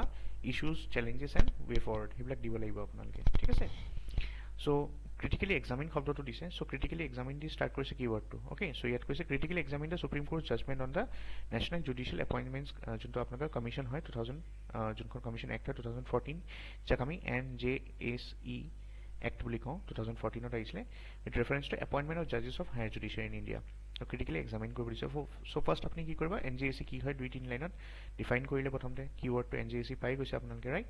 তাৰপিছত আপনি কি কৰিব লাগিব ক্ৰিটিক্যালি এক্সামিন কৰিব লাগিব সো ইয়াত পজিটিভ এসপেক্টস কিছুমান দিব লাগিব নেগেটিভ এসপেক্টস কিছুমান দিব লাগিব আৰু ফাইনালি কনক্লুজনত আপনি কি কৰিব লাগিব you have to make an analysis of type of points so ইয়াত যে আপনি পজিটিভ আৰু নেগেটিভ পয়েন্টস কিনি দিলে সেইখিনি এনালাইজ কৰি পেলাই এনেকে লিখিব পাৰে for example from the above analysis it is clear that the judicial independence is a must to maintain the separation of powers and exercise checks and balances hence a better system of appointment must be proposed by the legislature or legislative over the current one ঠিক আছে so এটা একটা question দিছে আমার Radhika Gupta topper হয় টিকেটৰ বহি ব্ৰেকস অফত question এটা আহিছিলে ক্ৰিটিক্যালি ডিসকাস ঠিক আছে কেতিয়াবা ক্ৰিটিক্যালি ডিসকাস আগতো থাকিব পাৰে শব্দটো বা ক্ৰিটিক্যালি এক্সামিন আগত থাকিব পাৰে কেতিয়াবা স্টেটমেন্ট দি পেলাই ইনভাৰ্টেড কমা ভিতৰ পিছত লাষ্টত এনেকে দিব পাৰে ক্ৰিটিক্যালি ডিসকাস বা ক্ৰিটিক্যালি ইভালুয়েট বা ক্ৰিটিক্যালি এক্সামিন এনেকে দিব পাৰে ঠিক আছে সো কোয়েশ্চনটো আসলে bricks as a grouping seems to have internal contradictions which makes it difficult for it to emerge as an effective forum in dynamic multipolar international order critically discuss ঠিক আছে ইয়াত কি খুদিছে সব ব্ৰিক্সৰ কথা খুদিছে আৰু তো কৈ দিছে যে ব্ৰিক্সত ইন্টাৰনেল কন্ট্ৰাডিকশনস মানে কিছুমান ইস্যুজ আছে কনফ্লিক্টস আছে ব্ৰিক্সৰ ভিতৰতে ঠিক আছে ব্ৰিক্স নেশনস বিলাকৰ ভিতৰত কিছুমান ইন্টাৰনেল কনফ্লিক্ট আছে আৰু যদি চাই আমি যদি সেইকাৰণে একচুয়ালি ব্ৰিক্সৰ যোনটো ইভলিউশন হয় যে effective forum in a dynamic multipolar international order হেতু কি হয় হেতু মানে ৰিজনটো হোৱা নাই ৰিজনটো হল বিকজ কিছুমান কন্ট্ৰাডিকশনস আছে সো হেতুকে ডিসকাস কৰিব কৈছে ক্ৰিটিক্যালি ডিসকাস কৰিব দিছে ওকে সো এনেকুৱা হলে আপুনি ব্ৰিক্সৰ কথা প্ৰথম কি হয় লিখিলে ইন্ট্ৰোডাকশনত কি কন্ট্ৰাডিকশন আছে লিখিলে তাৰপিছত ব্ৰিক্সৰ কাৰণে কি পজিটিভস আছে ব্ৰিক্সৰ কোনখিনি মানে ডাউনসাইড হয় নেগেটিভ কি আছে পয়েন্টস খিনি আৰু তাৰপিছত ওয়ে ফৰৱাৰ্ডটা দি দিব পাৰে ঠিক আছে সো তেখেতে কেনেকে স্টাৰ্ট কৰিছে চাওক ব্ৰিক্সৰ কথা লিখিলে BRICS as an acronym stands for একো নাজানিলে ব্ৰিক্সৰ একৰনিমটো লিখি দিব ঠিক আছে যেনেকে Brazil China India Russia and South Africa তাৰপিছত ইয়াত লিখি থাকিব নালাগে ব্ৰিক্স কেতিয়া এষ্টাব্লিছ হৈছে সেইবিলাক সোধা নাই, সেইটোকে কয় বিটিং এবাউট দ্য বুছ। আমি কেতিয়াবা জোখতকৈ বেছি লিখিব যাওঁ জানো যদি নলেজ তাত দেখাব নালাগে, ঠিক আছে। চ' যিমানটো সুধিছে তিমানটোৱে মানে ক'ব লাগে বা ট্ৰাই কৰিব লাগে, কাৰণ গোটেই পেপাৰখন কমপ্লিট কৰিব লাগিব। কাৰণ এটা আনচাৰ যদি খুব ভালকৈ জানে আপুনি ব্ৰিক্স পঢ়ি গৈছে সেইটোৱে লিখি থাকিলে আপোনাৰ বাকীবিলাকৰ কোৱালিটিটো এফেক্ট হ'ব। যোনটো কৈছিলে তেখেতে যে 5টা খুব গুড আনচাৰ লিখি পেলাই 15টা বেড আনচাৰ লিখাতকৈ ভাল যে আপোনালোকে 20টা এভাৰেজ আনচাৰ লিখক, হয়নে? এইটো তেখেতে কৈছিলে ষ্টাৰ্টিঙত, সেই বস্তুটো মনত ৰাখিব। চ' সেইকাৰণে আনচাৰটো এভাৰেজ এইটো লিখি দিলে 5টা ইমাৰ্জিং ইকনমি হয় ৱৰ্ল্ডৰ। তাৰপিছত ব্ৰিক্স কি হয়, তেখেতে কিৱৰ্ড কেইটা ইউজ কৰিছে, ব্ৰিক্স কি হয় ইফেক্টিভ ফৰাম হয় বুলি কৈছিলে, হয়নে? চ' ইয়াত চাওক কি কৈছিলে, bricks it is difficult, bricks এই কাৰণে it makes it difficult for it to emerge as an effective forum in dynamic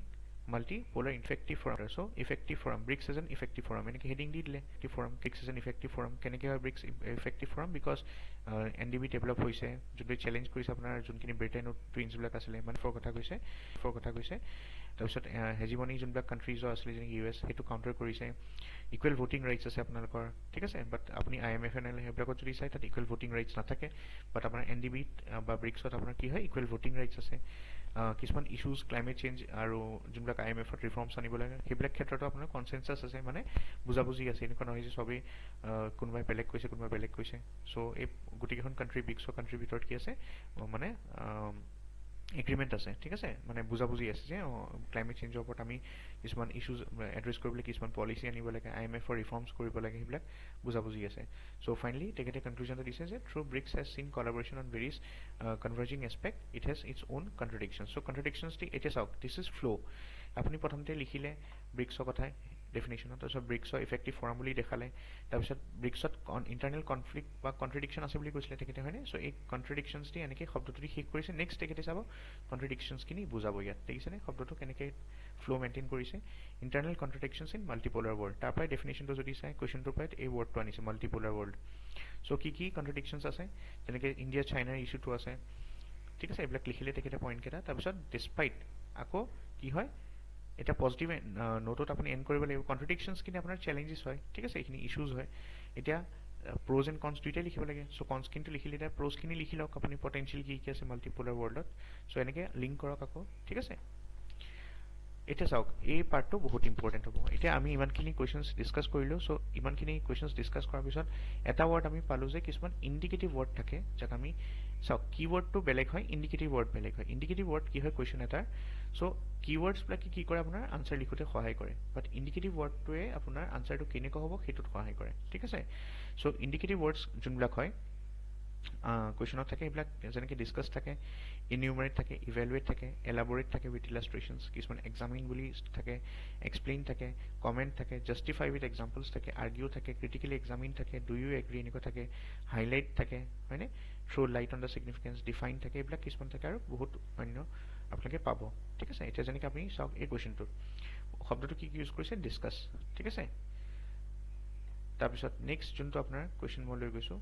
ইয়াত এটাই দিছে এক্সাম্পল তেখেতে, বাট এই ধুনীয়া টেবুল এখন দিছে, এইখন কাইণ্ডলি আপোনালোকে স্ক্ৰীনশ্বট লৈ ল'ব দৰকাৰ পৰিলে। কিয় কৈছোঁ, বিকজ ইয়াত আপুনি গম পাব যে ইণ্ডিকেটিভ ৱৰ্ডবিলাকে কি বুজায়। যেনেকৈ ডিছকাছ বুলি ক'লে কি হয়, discuss means to write the topics formally. So' ডিছকাছত কি হয় আপোনালোকৰ প্ৰ'জ এণ্ড কনছ, মানে পজিটিভ নিগেটিভ ৱে ফৰৱাৰ্ড দিব নালাগে, চিম্পল আপুনি লিখক টপিকটো, ডিছকাছ কৰক, ডিটেইলছত লিখক, ইনফৰমেশ্যন দিয়ক আৰু লাষ্টত কনক্লুজন এটা দিয়ক, চিম্পল, ঠিক আছে, 2 লাইনৰ। ইনিউমাৰেটত কি হয় আপোনালোকৰ বস্তুখিনি যোনখিনি আপুনি কণ্টেণ্ট দিব সেইখিনি পইণ্ট ৱাইজ আপুনি টপিকছখিনি মানে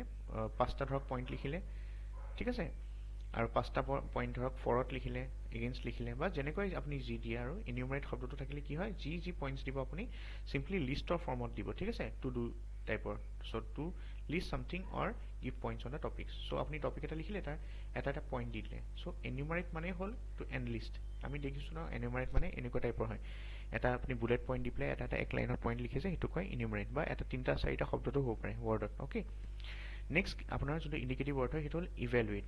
ইভেলুৱেট মানে কি হয় আপোনালোকৰ এটা ৱেল ষ্টাডিড অপিনিয়ন দিব লাগে, মনত ৰাখিব। এনেই অপিনিয়ন নহয়, এনেই যদি আপুনি অপিনিয়ন দিয়ে, ঠিক আছে, সেইটো হয় আপোনালোকৰ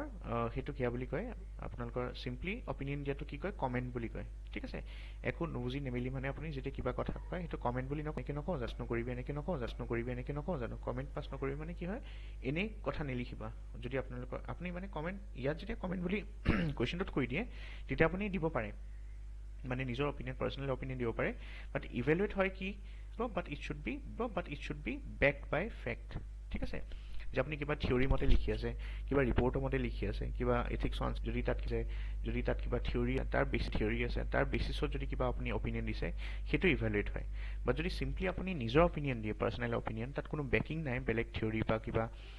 বেলেগ ফেক্টছৰ তেতিয়া সেইটো এলাবৰেট তাৰপিছত এলাবৰেট মানে ইলাস্ট্ৰেট কৰা মানে ডিটেইল কি হয় এলাবৰেট মানে কি হয় ডিসকাস মানে হল আপুনি টপিকটো ওপৰে বস্তুটো ডিসকাস কৰা ইমান ডেপথত যাব নালাগে সো এটা চাওক ডিসকাস আৰু এলাবৰেটৰ মাজত ৰিলেচন আছে যেতিয়া আপুনি ডিসকাসটো বেছি কৰিব তেতিয়া এলাবৰেট বুলি কয় হেতু ইভ্যালুৱেটটো যেতিয়া আপুনি ইভ্যালুৱেটটো কি হয় আপোনালোকৰ ওয়েল ষ্টাডিড অপিনিয়ন হয় সো কমেন্টটো যেতিয়া খুব বেছি ডিটেইলছত আপুনি বেকিং দি প্লে বুজাব কমেন্টটো ইভ্যালুৱেট হৈ যায় ঠিক আছে এনেকৈ আপুনি লিংক কৰক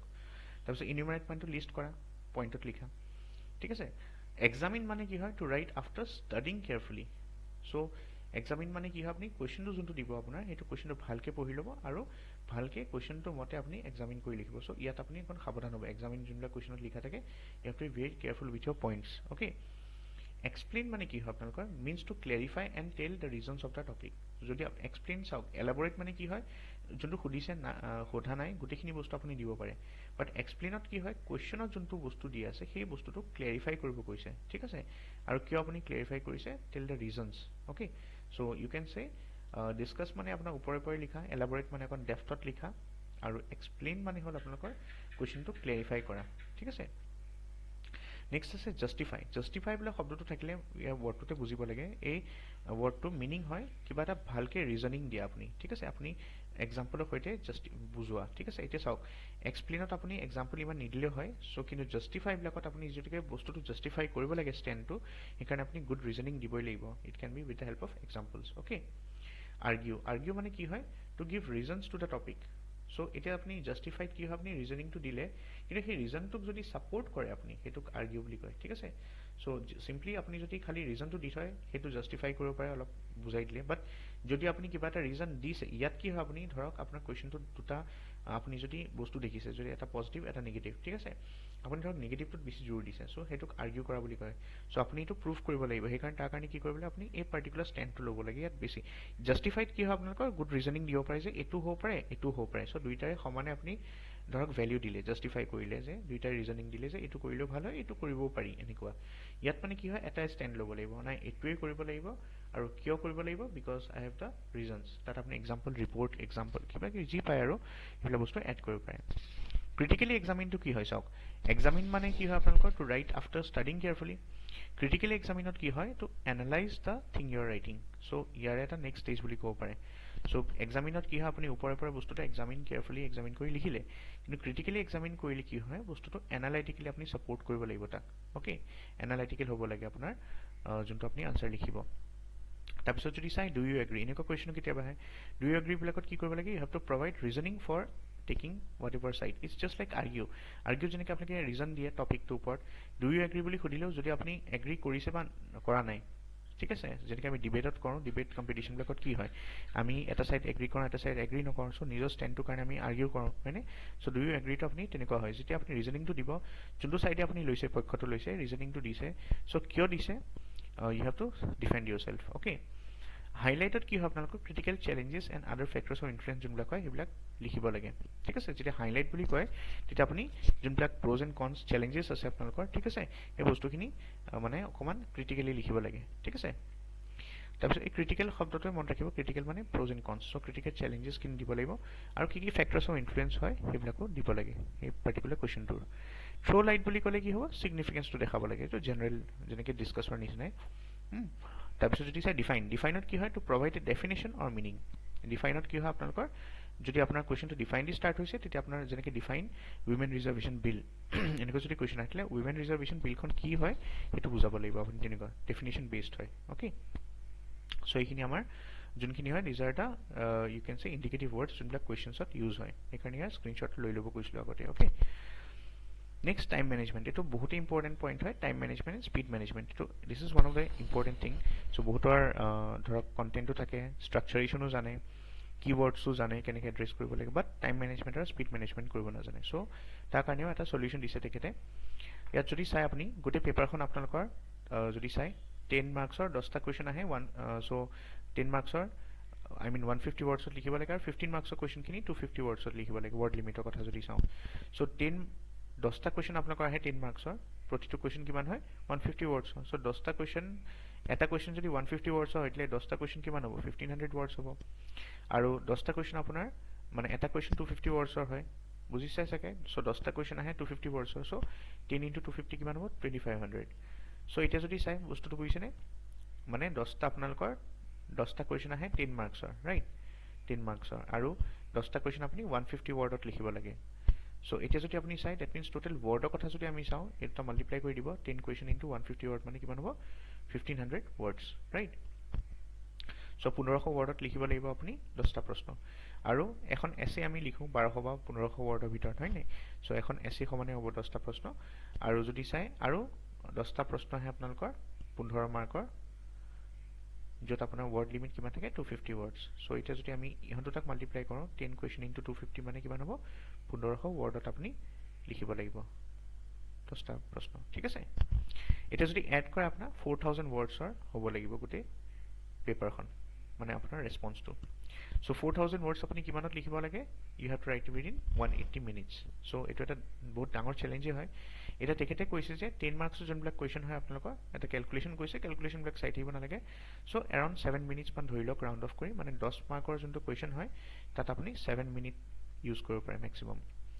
আৰু যোনটো আপোনাৰ 15 মাৰ্কছৰ কুৱেশ্যন হয়, ইয়াত যদি চাই আপোনালোকৰ এৰাউণ্ড 11 to 12 মিনিটছ ইউজ কৰিব পাৰে আপোনালোকে, ঠিক আছে। চ' তেখেতে গল্ডেন ৰুল বুলি এটা বনাই দিছে তলত, যে আপোনাৰ যোনটো 10 মাৰ্কছৰ কুৱেশ্যন থাকে এট এন এভাৰেজ আপুনি 7 মিনিমাম আৰু মেক্সিমাম 8 মিনিট ল'ব পাৰে, ঠিক আছে। চ' এতিয়া প্ৰেক্টিছ যেতিয়া কৰিব, এতিয়া আনচাৰ ৰাইটিং কৰি আছে আপোনালোকে, ট্ৰাই কৰিব যে আপোনালোকৰ 10 মাৰ্কছৰ কুৱেশ্যনখিনি 7 to 8 মিনিটছ। আৰু চাব নালাগে, ইমান বেছি লিখিব নালাগে, সেইটো কাৰণে একচুৱেলি প্ৰব্লেম হয় যে আমি বহুত বেছি লিখোঁ, আৰু সেইটো কাৰণে কি হয় আনচাৰ্ছবিলাক লিখোঁতে ধৰক অকণমান লেন্দি হৈ যায়, দীঘলীয়া হৈ যায়। আমি টাইমটো কণ্টেণ্টটো ধুনীয়া দি দিওঁ, বাট টাইম মেনেজমেণ্টটো বেয়া হৈ যায়। চ' ইয়াত 3টা বস্তু আছে আপোনালোকৰ, মই আকৌ কৈ আছোঁ, কণ্টেণ্ট আছে, ষ্ট্ৰাকচাৰ আছে, টাইম আছে, CST বুলি লিখিব পাৰে, ঠিক আছে। কণ্টেণ্ট, তিনিটা যদি টাইম, এই তিনিটা যদি আপুনি মেনেজ কৰিব পাৰিলে, বেলেঞ্চ কৰিব পাৰিলে, you will get very good marks, আৰু আপোনালোকৰ নাম ফাইনেল লিষ্টত আহিয়ে যাব, ঠিক আছে। 15 মাৰ্কছৰ যোনবিলাক কুৱেশ্যন হয় আপোনালোকৰ 11 to 12 মিনিটছ আপুনি ইউজ কৰিব পাৰে, মানে মিনিমাম 11 মিনিটছ আৰু মেক্সিমাম 12 মিনিটছ, ঠিক আছে। চ' সেইটো কথা মনত ৰাখিব। তাৰপিছত আমি চালোঁ ইয়াত যদি চাওঁ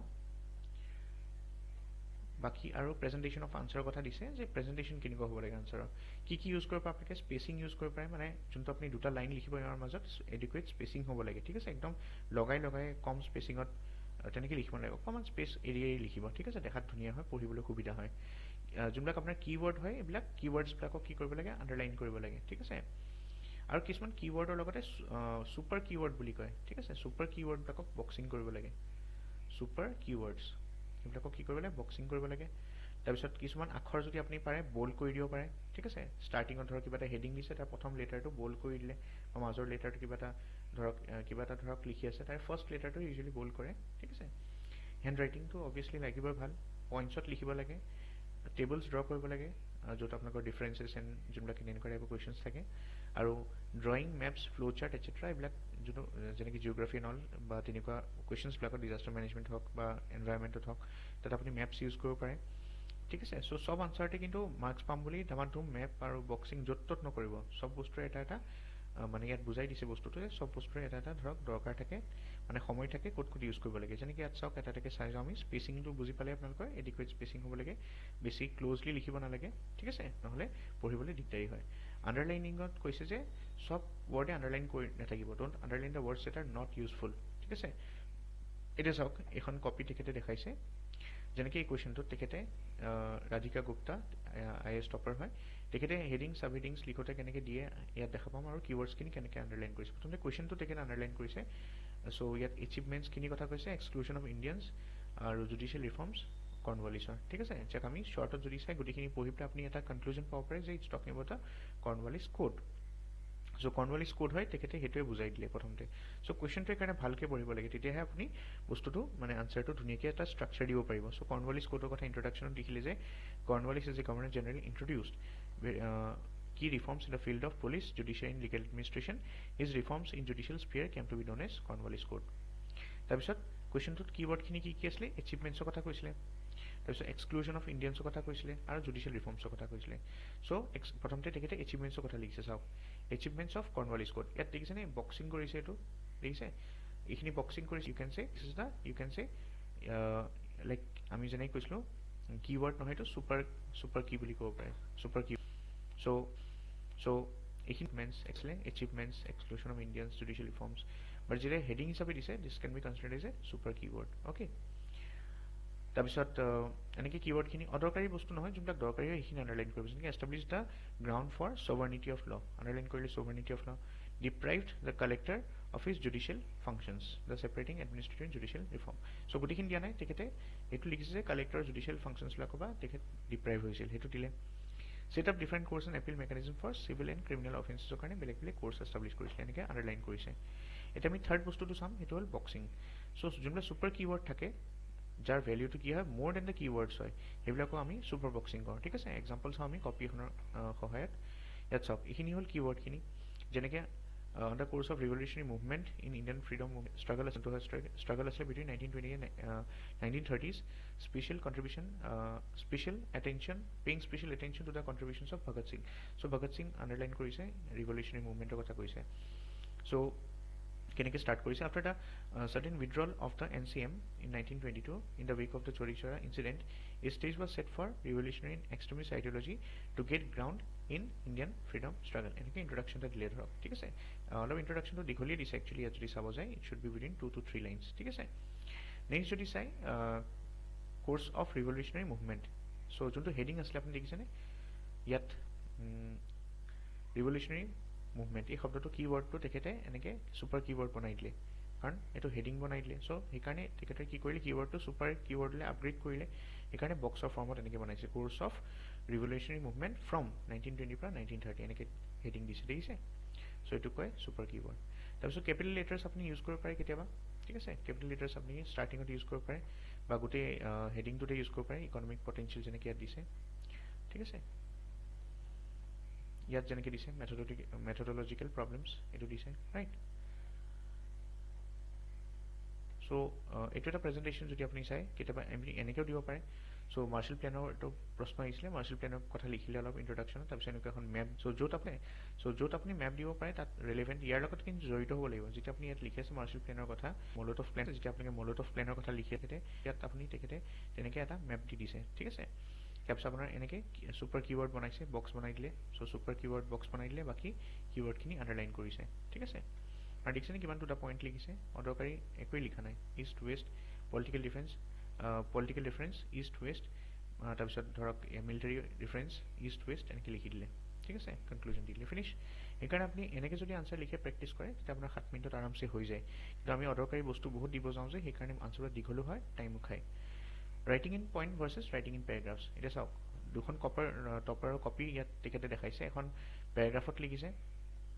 এজনৰ টপাৰ হয় আৰু এজনে এনেকৈ লিখিছে পইণ্টছত চ' অবভিয়াছলি কোনটো বেছি পঢ়ি থাকিবলৈ আপুনি এখন পঢ়ি থাকিবলৈ এজ এ এক্সামিনাৰ আপুনি ভাবক ডেইলি 100খন কপি যদি চেক কৰে চ' পাৰিব হয় নাই চ' আপুনি বেছিভাগ কি কৰিব you will go' of answers হয়নে আপুনি এনে চ' এনেকৈ আপোনালোকে লিখিব লাগে ঠিক আছে মেপ এখন দিলে ইন্ট্ৰডাকশ্যন 2-3 লাইনত দিলে সৰুকৈ মেপ এখনৰ লগত লিংক কৰিলে আকৌ নেক্সট আপুনি ছুপাৰ কিৱৰ্ডবিলাক ইয়াৰ পৰা উলিয়াই ল'লে বক্স বনালে তাৰপিছত কিৱৰ্ডখিনি আপুনি লিখিলে আণ্ডাৰলাইন যোনখিনি ইয়াৰে কিৱৰ্ড থাকিব তাকে আণ্ডাৰলাইন কৰি আপুনি পইণ্টছ হিচাপে লিখিব পাৰে এক্সাম্পল দি পেলাই ৰাইট তেনেকৈ কৰিব পাৰে চ' কিছুমানে এনেকুৱা ফ্ল' চাৰ্টছ ইউজ কৰে সেইটোও কৰিব পাৰে তাৰপিছত ইয়াত handwriting English proficiency and পেনৰ কথা লিখিছে দৰকাৰ নাই ইমান তাৰপিছত আমি ইউজ অফ এইটো some diagrams mind maps tables and arrows so' আমাৰ diagrams maps mind map table underlining of arrows etcetera এইবিলাক আমি কৰোঁ ধুনীয়া লিখিবলৈ কাৰণে বেছিভাগ বহুতে এইটো ইউজ কৰে দিছ ইজ দ্য ফ্ল' যোনটো আমি এনেকৈ কৰোঁ এলটো লিখি পেলাই এৰ' মাৰে চ' এনেকৈ পইণ্টছ দিয়ে ফ্ল' দেখায় ঠিক আছে এইটো বেছি ভাল হয় মোৰ মতে এৰ'জবিলাক এতিয়া চাওক এটা কুৱেশ্যন দিছে আপোনালোকৰ ইয়াত এক্সাম্পল দি বুজোঁ আমাৰ আননেচেচাৰী কিছুমান ডাইগ্ৰামছ কিন্তু বনাব নালাগে ঠিক আছে এতিয়া আনসাৰটোত আপুনি যদি চাই ইয়াত আপোনাৰ তেখেতে ডায়াগ্ৰাম বনোৱা নাই কিন্তু দিব পাৰে আপোনালোকে ঠিক আছে সো দিলে বেছি ধুনীয়া হয় একচুয়ালি কিন্তু আননেসেসাৰি হ'ব লাগে এতিয়া সাৰ্কামপেচিফিক জোন আপোনালোকে জানেই যোনটো আমি ৰিং অফ ফায়াৰ কওঁ সো এই আনসাৰটো চাওক একেটা আনসাৰে এটা আনসাৰ ধৰক ইমানখিনি লিখিলে তেখেতে হয়নে পইণ্টখিনি 4টা পইণ্ট লিখি এটা কনক্লুজন দিছে এটো 4টা পইণ্ট দিছে কিন্তু কনক্লুজনটো দিছে কিন্তু কথাটো কি হয় এই যদি ডায়াগ্ৰামটো ইন্ডিয়া যেনেকৈ ডায়াগ্ৰাম হওক বহুতে ভাবে খুব ধুনীয়া ডায়াগ্ৰাম আঁকিব লাগে যেনেকৈ খিচিৰি ডায়াগ্ৰাম হওক আপোনালোকৰ যদি ফিগাৰ এনেকৈ লিখি দিয়ে সাৰ্কামপেচিফিক বল লেবেল কৰিব সদায় নাপাহৰিব ফিগাৰ বিলাকত সো যদি এনেকৈ আনসাৰ লিখে তেতিয়া কি হয় খুব ধুনীয়া মাৰ্কস পায় ঠিক আছে তেনে আৰু যদি চাই এইবিলাকো কপি আছে কিছুমান য'ত ডায়াগ্ৰামছ ইউজ কৰিছে নেকি আচ্ছা describe the process of rift valley formation with special emphasis on the great rift valley system so rift valley কি হয় তেখেতে বুজালে ধৰক 15 মাৰ্কছৰ হয় সো 5 লাইনৰ লিখিব ইয়াত 3 4 5 লাইন বা 4.5 লাইন 6 লাইন লিখিছে আৰু কিন্তু ইউজুৱেলি 5 লাইনছ মানে লিখিব ঠিক আছে ইন্ট্ৰডাকচনত তাৰপিছত কোৱেশ্চনটো কি কৈছে প্ৰসেছ অফ ৰিফ্ট ভ্যালি ফৰ্মেশ্যন হয়নে সো এই ওয়াৰ্ডটোকে তেখেতে কি কৰিলে সুপাৰ কিওয়াৰ্ড বনাই ললে চাওক হেডিংটো process of rift valley formation তাৰপিছত কি কৰিছে ইয়াত পইণ্ট ওয়াইজ লিখি গৈছে they form due to immense tensile stress তাৰপিছত যদি চাই কিবা কিবি লিখিছে আৰু পইণ্টছ তাৰপিছত আকৌ মেপ দি দিছে ইয়াত হয়নে সো এনেকুৱা আছিলে তাৰপিছত আফটাৰ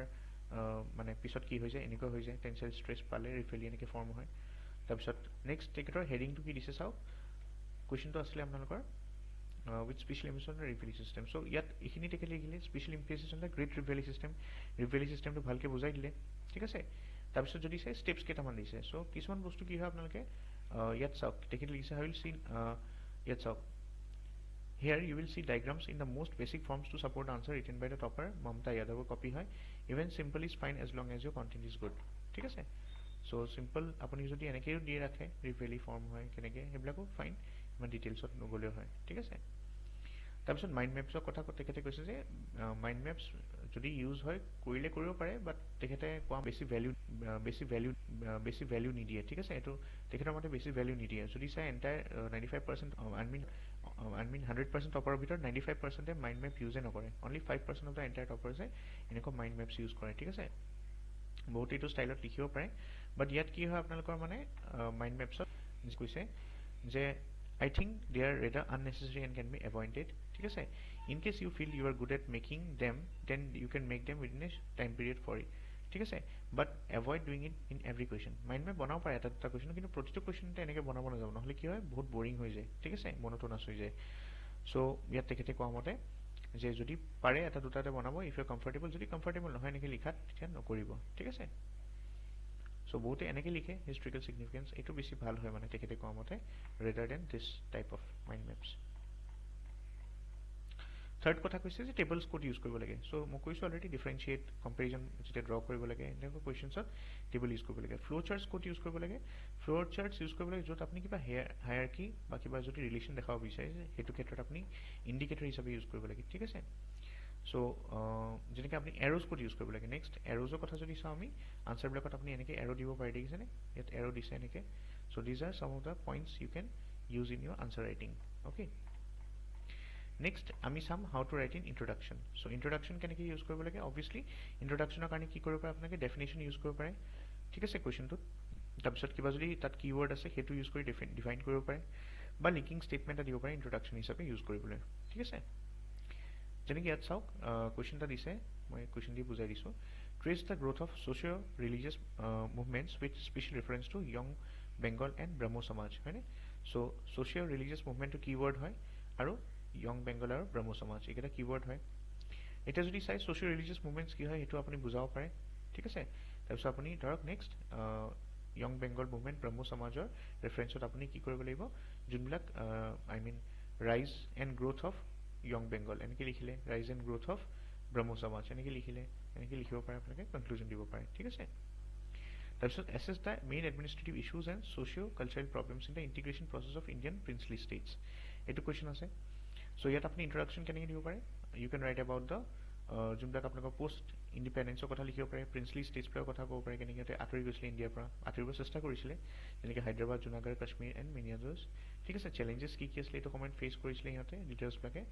আৰু ফাইনেলি যোনবিলাক আপোনালোকৰ কেনেকৈ এছিমিলেট কৰিছিলে আৰু এডমিনিষ্ট্ৰেটিভ ইছ্যুজ কি হৈছিলে যোনবিলাক হিণ্ডাৰ কৰি আছিলে সো এনেকৈ লিখিব পাৰে আপোনালোকে এইটো এটা এক্সাম্পল দিছে তাৰপিছত আমি ইন্ট্ৰডাকশ্যনৰ পাৰ্টত তাৰপিছত মেইন বডিটোলৈ যাওঁ কাৰণ কিয় ইন্ট্ৰডাকশ্যনটো আপোনালোকে আগতেও বুজি পাইছে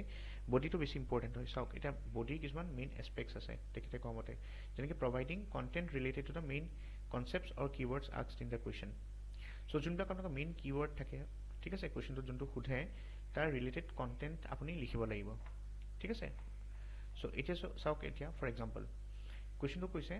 examine the causes behind the existence of bonded labor in contemporary India also discuss the steps that should be taken for its redress so এতিয়া wordটো কি হয় causes to explain কৰিব কৈছে existence bonded labor কথা কৈছে ঠিক আছে contemporary মানে present India আৰু কি কি steps ল'ব লাগে সেইকেইটা কৈছে চ' প্ৰথমতে আপুনি কি লিখিব bonded labor কথা লিখিব লাগিব চ' introduction টো দিলে এতিয়া যেতিয়া আপুনি বডিটো লিখিব body should be from the keywords in the question যেনেকৈ causes of bonded labor এনেকৈ আপুনি হেডিংটো দিলে এইটো বডি দি দিলে ৰাইট চ' তাত পইণ্ট কেইটা দিলে আপুনি তাৰপিছত নেক্সট আপোনাৰ কৈছিলে ষ্টেপছ টু ৰেড্ৰেছ চাওক ইয়াতে কুৱেশ্যনটোতে আপোনাৰ বডিটো থাকে বডিৰ মানে যোনটো ছুপাৰ কিৱৰ্ড হয় আপুনি ইয়াৰ পৰা উলিয়াব লাগিব যেনেকৈ ইয়াত ষ্টেপছ টু ৰেড্ৰেছ এনেকৈ লিখি ল'লে চ' ষ্টেপছ টু ৰেড্ৰেছ মানে ষ্টেপছ কি লোৱা হয় সেই বন্ডেড লেবাৰটো চল্ভ কৰিবলৈ কাৰণে চ' এনেকৈ চাৰিটা পইণ্ট দি দিলে ছুপাৰ কিৱৰ্ডটো ইয়াত ইউজ কৰিলে কিৱৰ্ডছখিনি ইয়াত ইউজ কৰি আণ্ডাৰলাইন কৰিলে তাৰপিছত কনক্লুজনটো 2 লাইন 3 লাইনত দি দিলে হয়নে এনেকৈ আপুনি কৰিব পাৰে চ' ইয়াত ষ্টাৰ্টিং কৰিছিলে তেখেতে কিহৰ পৰা the fundamental right the article 43 পৰা হয়নে আৰু সদায় কনক্লুজনত আপোনালোকে DPSPবিলাক বা ফাণ্ডামেণ্টেল ডিউটিজখিনি ইউজ কৰিব পাৰে বা ছাষ্টেইনেবল ডেভেলপমেণ্ট গ'লছখিনি ইউজ কৰিব পাৰে ৰাইট তাৰপিছত নেক্সট যদি চাই ছেকেণ্ড বস্তুটো বডিত কি থাকিব বডিত কি আমি চাব লাগিব ensuring that all parts of the question are ensured in the body কুৱেশ্যনত যি সুধিছে প্ৰতিটো বস্তু আনচাৰ যাতে হৈছে আমি সেইটো চেক কৰিব লাগে যেনেকৈ কুৱেশ্যন এটা দিছে এটা হ'ল হাইলাইট কৰিব দিছে দ্য মেজৰ ইম্পেডিমেণ্টছ কি ইম্পেডিমেণ্ট আছে ঠিক আছে যোনটোৱে ইণ্ডিয়া US ৰিলেশ্যনছ ট্ৰেড ৰিলেশ্যনক এফেক্ট কৰিছে চ' হাইলাইট দ্য কি ইম্পেডিমেণ্ট চ' ইম্পেডিমেণ্টখিনি আমি চাব লাগিব ইণ্ডিয়া US ট্ৰেড ৰিলেশ্যনছৰ কথা চাব লাগিব আৰু GSP চিষ্টেম যোনটো হয় সেইটোক আমি কেনেকৈ তাৰ যোনটো যিহেতুকে ৰিচেণ্টলি উইথড্ৰল হৈছিলে কুৱেশ্যনটো মতে recent withdrawal of the GSP কেনেকৈ ইণ্ডিয়া USৰ ট্ৰেড ৰিলেশ্যন ইম্পেক্ট কৰিছে ঠিক আছে পচিবল কনচিকুৱেঞ্চেছ কি আছে চ' প্ৰথমতে কি কৰিছে তেখেতে ইণ্ডিয়াৰ কথা কৈছে ইণ্ডিয়া US ৰিলেশ্যনছৰ কথা কৈছে কাৰণ গোটেই কুৱেশ্যনটো যদি থিম এটা চাই ইণ্ডিয়া US ৰিলেশ্যনৰ ওপৰতে আছে চ' ইণ্ডিয়া US ৰিলেশ্যন দি আৰম্ভ হৈছে ইণ্ডিয়া US ৰিলেশ্যন দি শেষ হৈছে চ' ইন্ট্ৰডাকশ্যনটো যেতিয়া এনেকুৱা আনচাৰত আপুনি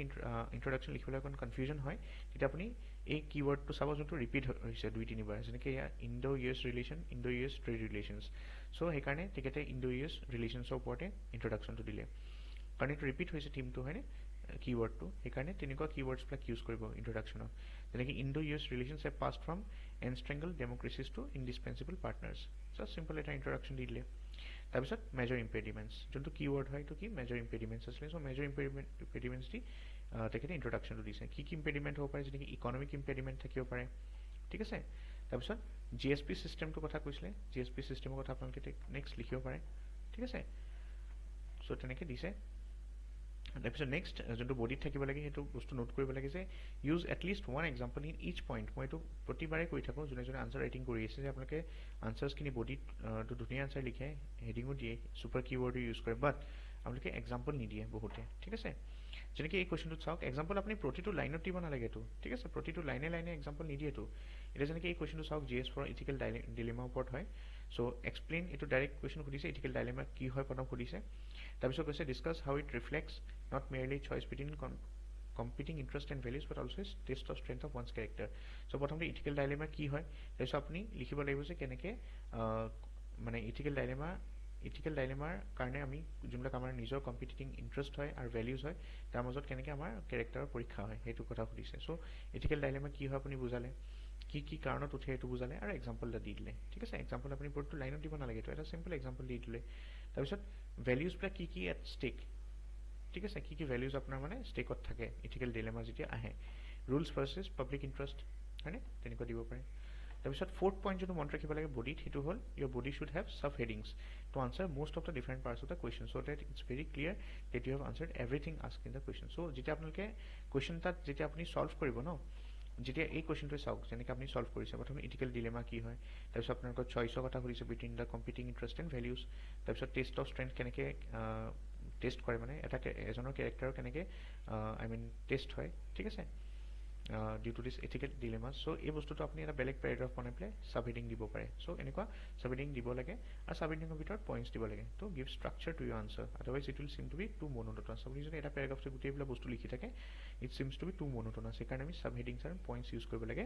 আৰু চাব হেডিংছবিলাকত কুৱেশ্যনত যি সুধিছে তাৰে কিৱৰ্ডছবিলাকক আমি এড্ৰেছ কৰিব লাগে চাব হেডিংছবিলাকত আমি একচুৱেলি যোনবিলাক কিৱৰ্ড থাকে সেইবিলাককে ছুপাৰ কিৱৰ্ড বনাই পেলাই আমি চাব হেডিং দিব লাগে অ'কে তাৰপিছত মেপছ ডাইগ্ৰামছ টেবুলৰ কথাটো অলৰেডি কৈছোঁ এইবিলাক দিব লাগে য'ত দৰকাৰ হয় ভেৰিভাৰ ইটছ নেচেচাৰী কিন্তু মাইণ্ডলেছলি য'ত ত'ত মেপ দি নুফুৰিব ঠিক আছে আপোনাক য'ত সোধা নাই চ' যেনেকৈ এটা ডিফাৰেঞ্চ আপোনাক যদি কৈছে ৰাইট দ্য ডিফাৰেঞ্চ বিটুইন যেনেকৈ আমি চাইছিলোঁ আৰু যোনটো আপোনালোকৰ নেচাৰেল ডিজাষ্টাৰ্ছ আহে ৱেষ্টাৰ্ণ ঘাটছ আৰু আপোনাৰ ইষ্টাৰ্ণ হিমালয়াজত তাত আপুনি যদি ৱেষ্টাৰ্ণ ঘাট আৰু ইষ্টাৰ্ণ হিমালয়ৰ ডাইগ্ৰাম আঁকি থাকে সেইটোতো মাইণ্ডলেছ হ'ল ন ডিফাৰেঞ্চ সুধিছে ডিফাৰেঞ্চ দিয়ক ডাইৰেক্টলি মেপবিলাক আঁকি থাকি লাভ নাই চ' সেইটো কথা মনত ৰাখিব আৰু লাষ্ট আমি কনক্লুজনৰ কথা পাতিম কনক্লুজনত কি কৰিব লাগে এতিয়া চাওক কনক্লুজনত কি থাকিব লাগে প্ৰথম কথা কনক্লুজন কি হয় কি প্ৰথমতে it's a summary of everything in the body and introduction of a brief description of what happen after that event so' suppose যদি আপোনাৰ এনেই যদি জেনেৰেলি চাই কনক্লুজন মানে কি হয় আপুনি যোনখিনি বস্তু লিখিলে গোটেইখিনি বস্তুৰে মানে এটা চামাৰী হয় চ' সেই যি বস্তু সুধিছে প্ৰশ্নটোত বা আপোনাৰ প্ৰশ্নটোত যি সোধা আছে তাৰে আপুনি এটা কনক্লুজনত সেই বস্তুটো ৰিলেট কৰি দিব লাগিব কনক্লুজনটো আপুনি বেলেগ বস্তু নিলিখিব ঠিক আছে it should be related to your question বা আপুনি বডিত যোনটো লিখিছে তাৰে শ্বৰ্ট 2-3 লাইনৰ চামাৰী এটা হয় একচুৱেলি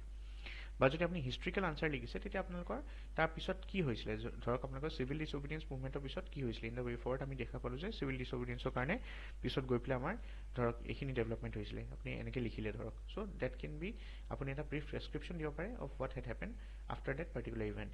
ঠিক আছে নেক্সট কনক্লুজন কি হয় it is a kind of way forward as well ঠিক আছে তাৰপিছত কনক্লুজন কি হয় it is a analytical end to your answer আৰু কনক্লুজন কি হ'ব পাৰে কিছুমান এডিশ্যনেল ইনফৰ্মেশ্যন আপুনি দিব পাৰে ইন কনক্লুজন চ' গোটেইকেইটা 4 টাইপৰ আপুনি কনক্লুজন দিব পাৰে চ' কনক্লুজন কি ক্ষেত্ৰত ইউজ কৰে চাওক চামাৰী কেতিয়া ইউজ কৰে চ' মনত ৰাখিব GS1 আৰু GS2 কুৱেশ্যন যোনবিলাক হয় সিহঁতৰ সদায় আনচাৰবিলাক কি হয় ৱে ফৰৱাৰ্ড দিব নালাগে it should B conclusion based মানে আপোনাৰ গোটেই যোনটো লিখিলে বডিটোত যদি আপোনাৰ কিৱৰ্ডটো মানে ডিছকাছ থাকে তেতিয়া আৰু আপুনি কনক্লুজনত কি দিব লাগিব মনত ৰাখিব সেইটো বস্তু মনত ৰাখিব দেই চামাৰী যেতিয়া চামাৰী অফ কনক্লুজন আপুনি দিব as a whole summary of the body in introduction কেতিয়া যেতিয়া আপোনাৰ কিৱৰ্ডটো ডিছকাছ বা তেনেকুৱা থাকে বাট যদি ক্ৰিটিকেল শব্দটো থাকে তেতিয়া কিন্তু ৱে ফৰৱাৰ্ড দিব লাগে ঠিক আছে এইটো ইয়াত লিখা নাই বাট সেইটো কথা বুজিবলগীয়া কথা ঠিক আছে ৱে ফৰৱাৰ্ড ক'ত লাগে আপোনাৰ বেছিভাগ যদি আপুনি আনচাৰ চাই GS3 কুৱেশ্যনবিলাকত য'ত আপোনাৰ পলিচিৰ লগত জড়িত বা গভৰ্ণমেণ্ট স্কিমছৰ লগত জড়িত কিবা প্ৰশ্ন থাকে তেতিয়াহে ৱে ফৰৱাৰ্ড দিব লাগে ঠিক আছে ৱে ফৰৱাৰ্ড য'তে ত'তে ইয়াত GS3 আনচাৰ্ছবিলাকত মেক্সিমাম আপুনি ৱে ফৰৱাৰ্ড ইউজ কৰিব পাৰে GS1 আৰু 2ত GS2ত আপোনাৰ ৱে ফৰৱাৰ্ড তেতিয়া ইউজ কৰিব যেতিয়া ক্ৰিটিকেল শব্দটো আহে ঠিক আছে তাৰপিছত যদি চাই থাৰ্ড টাইপ অফ কনক্লুজন যেনেকুৱা ইট শ্ব'জ that you are coming to an analytical outcome যেতিয়া এনালিটিকেল এণ্ডিং যেনেকৈ ক্ৰিটিকেলি এক্সামিন টাইপৰ কুৱেশ্যন দিয়ে তাত আপুনি কেনেকুৱা দিব লাগিব এনালিটিকেল আউটকাম দিব লাগে ঠিক আছে আৰু যদি আপুনি এডিশ্যনেল ইনফৰ্মেশ্যন দিব পাৰে এজ এ কনক্লুজন আপুনি দিব বিচাৰে তেতিয়াও দিব পাৰে ঠিক আছে এতিয়া 4টা টাইপৰ এটা এক্সাম্পল তেখেতে দিছে প্ৰথমতে তেখেতে দেখাইছে যে কনক্লুজন যেতিয়া আমি চামাৰী টাইপৰ কনক্লুজন কেতিয়া দিব লাগে এতিয়া কুৱেশ্যনটো চাওক তাৰ ওপৰত ডিপেণ্ড কৰে এনালাইজ বুলি কৈছে ঠিক আছে ক্ৰিটিকেল শব্দটো নাই সেইকাৰণে আমি ইয়াত চামাৰী টাইপ কনক্লুজন দিব পাৰোঁ ঠিক আছে ইয়াত কনক্লুজনটো চাওক তেখেতে কি লিখিছে যিমানখিনি লিখিলে লাষ্টৰ 3 লাইনত চাওক কনক্লুজনটো just the Britishers came to realise that they would now initially have to inevitably have to concede some power to Indians, making our national struggle even more successful. এতিয়া কুৱেশ্যনটো কি আছিলে আমি চাই লওঁ আহক কুৱেশ্যনটো কৈছিলে the quit India movement marked a new direction in the struggle against the British colonial rule in India analyse so' তেখেতে এনেকৈ লিখিলে যে এই কুইট ইণ্ডিয়া মুভমেণ্টৰ কাৰণে কি হ'ল এতিয়া ব্ৰিটিছাৰ্ছে গম পালে যে দে হেভ টু গিভ চাম মোৰ পাৱাৰ্ছ হয়নে টু দ্য ইণ্ডিয়ানছ চ' সেইটো আমাৰ ফ্ৰীডম যোনটো ষ্ট্ৰাগল আছিলে সেইটো বেছি ষ্ট্ৰং আৰু ছাকচেছফুল বনাইছিলে তাৰপিছত যেতিয়া সেইটো হ'ল আমাৰ কনক্লুজন টাইপৰ যোনটো আপোনাৰ চামাৰী গোটেইখিনি বস্তু চামাৰী হিচাপে দি দিলে কনক্লুজনটোত ছেকেণ্ড টাইপটো যোনটো আছিলে আপোনালোকৰ য'ত আপোনালোকৰ কি হৈছিলে আপোনালোকৰ যোনখিনি আপোনালোকৰ লাইক কি ষ্টেপছ ল'ব পাৰি গভৰ্ণমেণ্ট স্কিমছবিলাক বা তেনেকুৱা বস্তুবিলাকত ৰাইট চ' সেইবিলাকত কি দিব লাগে আপোনাৰ ৱে ফৰৱাৰ্ড টাইপৰ দিব লাগে চ' ইয়াত দেখিছেনে কনক্লুজনটো কেনেকুৱা দিছে সিহঁতে ৱে ফৰৱাৰ্ড টাইপৰ কনক্লুজন দিছে ঠিক আছে কনক্লুজন তেনেকুৱা গোটেই অভাৰঅল ইয়াৰ ওপৰত দিয়া নাই এই যে লিখিলে তেখেতে চেলেঞ্জেছ ষ্টেপছ টেকেন বাই গভৰ্ণমেণ্ট তাৰ ওপৰত দিয়া নাই কি দিছে দেখিছেনে কনক্লুজনটো কেনেকুৱা হৈছে ৱে ফৰৱাৰ্ড বুলি লিখিছে চ' ৱে ফৰৱাৰ্ড বুলি আপুনি লিখিব পাৰে বাট কনক্লুজন বুলি নিলিখে বহুতে বাট লিখিব পাৰে আপুনি ৱে ফৰৱাৰ্ড বুলি লিখিব পাৰে ৱে ফৰৱাৰ্ড কিন্তু তেতিয়া দিব আপোনালোকৰ যেতিয়া আপোনালোকৰ ক্ৰিটিকেল শব্দটো থাকে নহ'লে GS3 আনচাৰ্ছবিলাক যোনবিলাক পলিচি ৰিলেটেড হয় তাত ৱে ফৰৱাৰ্ড দিব লাগে তাৰপিছত আৰু এটা এক্সাম্পল মই দেখাইছোঁ থাৰ্ড টাইপৰ য'ত আপোনালোকৰ ধৰক কুৱেশ্যনটো কৈছে explain the role of self help groups in poverty alleviation in India, highlight the shortcomings of the SHG linkage programme. So' এইটো প্ৰগ্ৰেমৰ লগত জড়িত হয়। চ' ইয়াত তেখেতে কনক্লুজনটো কেনেকৈ দিছে চাওক। শ্বৰ্টকামিংছখিনি লিখিলে, তাৰপিছত ৱে ফৰৱাৰ্ড মানে ছাজেশ্যন হিচাপে তেখেতে কনক্লুজনটো দিছে। ঠিক আছে। চ' ইয়াত যদি চাই ছাজেশ্যনছ বা ৱে ফৰৱাৰ্ড খিনি কেনেকুৱা হ'ব পাৰে, in the form of A committee report, যেনেকৈ SK কালিয়ে কমিটি ৰিপৰ্টৰ কথা তেখেতে লিখিছিলে। ঠিক আছে, এনেকৈ দিব পাৰে কনক্লুজন। তাৰপিছত এটা ইম্পৰ্টেণ্ট চেপ্টাৰ লাষ্ট সেইটো হ'ল আপোনাৰ তাৰপিছত কুৱেশ্যন পেপাৰ্ছখিনি ডিছকাশ্যন আৰম্ভ হৈ যাব। Should you answer all the questions. তেখেতে কোৱা মতে কি কৈছে যে আপুনি গোটেইখিনি কুৱেশ্যনছ ছল্ভ কৰিব, যদি পাৰেতো ভালেই, কিন্তু মিনিমাম আপোনালোকে এটলিষ্ট 18টা কুৱেশ্যন কৰিবই। ঠিক আছে। আৰু মানে এনেকুৱা যদি দুটা নাজানে এৰি দিব পাৰে, বাট তাৰ কাৰণে আপুনি যোনকেইটা জানে সেইকেইটা এটলিষ্ট ভালকৈ লিখক। যদি আপুনি, কাৰণ এই দুটা কুৱেশ্যন যেতিয়া নিলিখিব আপুনি অলপ টাইম পাব, তেতিয়া যোনখিনি কুৱেশ্যনছ আপুনি আগতে লিখিছে তাত যদি কিবা এৰিছে, কিবা পইণ্ট দিব লাগে বা কিবা কম হৈছে, শ্বৰ্ট হৈছে, সেইবিলাক ইম্প্ৰুভ কৰক। ঠিক আছে, এইটো কৈছে, এইটো ষ্ট্ৰেটেজি হ'ব লাগে। কিছুমানে কি হয় প্ৰেক্টিছ কম কৰে বা টাইম মেনেজমেণ্ট কম হোৱাৰ কাৰণে কি হয় 14-15টা কুৱেশ্যন লিখি পেলাই তেনেকৈ থৈ দিয়ে, হয়নে? খুব ভালকৈ লিখে কিন্তু মাৰ্কছ কম পায়। তাতকৈ ভাল যে 18টা 19টা 20টা কুৱেশ্যনে লিখক এভাৰেজ দি, হয়নে? সেইটো বস্তু মনত ৰাখিব লাগে।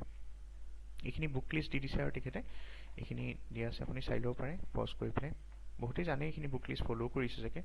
আৰু ইয়াত দিয়া আছে about the different types of book list আৰু চিলেবাছৰ মতে কি পঢ়িব লাগে, কুৱেশ্যনছ কেনেকুৱা আহে, এইবিলাক দিছে। আৰু এইখিনি ইমান ইম্পৰ্টেণ্ট নহয়, আপোনালোকে অলৰেডি যিহেতুকে গোটেই বস্তুটো বুজিয়ে পালে এতিয়া। এইখিনি ইণ্ডিয়ান ছ'চাইটিৰ হয়, GS2 ইয়াৰ পৰা ষ্টাৰ্ট হৈছে।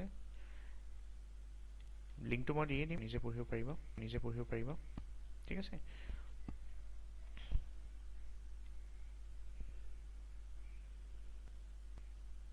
চ' এইবিলাক কেছ ষ্টাডি হয়, লেণ্ডমাৰ্ক কেছেছ, এইখিনি IR কিবা দিছে কেনেকৈ লিখিব লাগে আনচাৰ।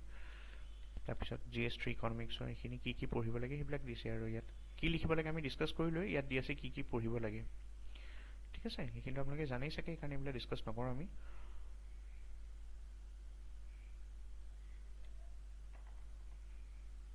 চ' কেছ ষ্টাডিজৰ ক্ষেত্ৰত কেনেকৈ এড্ৰেছ কৰিব লাগে সেইটো দিছে ইয়াত ষ্টেপছখিনি, যেনেকৈ ফেক্টছ এণ্ড লিখিব লাগে, ৰুলাৰ্ছখিনি লিখিব লাগে। তাৰপিছত 2-3 লাইন 4-5টা অপিনিয়ন দিব পাৰে আপোনালোকৰ। ঠিক আছে, ইথিকেল অপিনিয়ন দিব পাৰে। Merits and demerits for each opinion, যোনকেইটা আপুনি ষ্টেপ 2ত দিলে, ষ্টেপ 3ত আপুনি তাৰ মেৰিটছ এণ্ড ডিমেৰিটছখিনি লিখিব।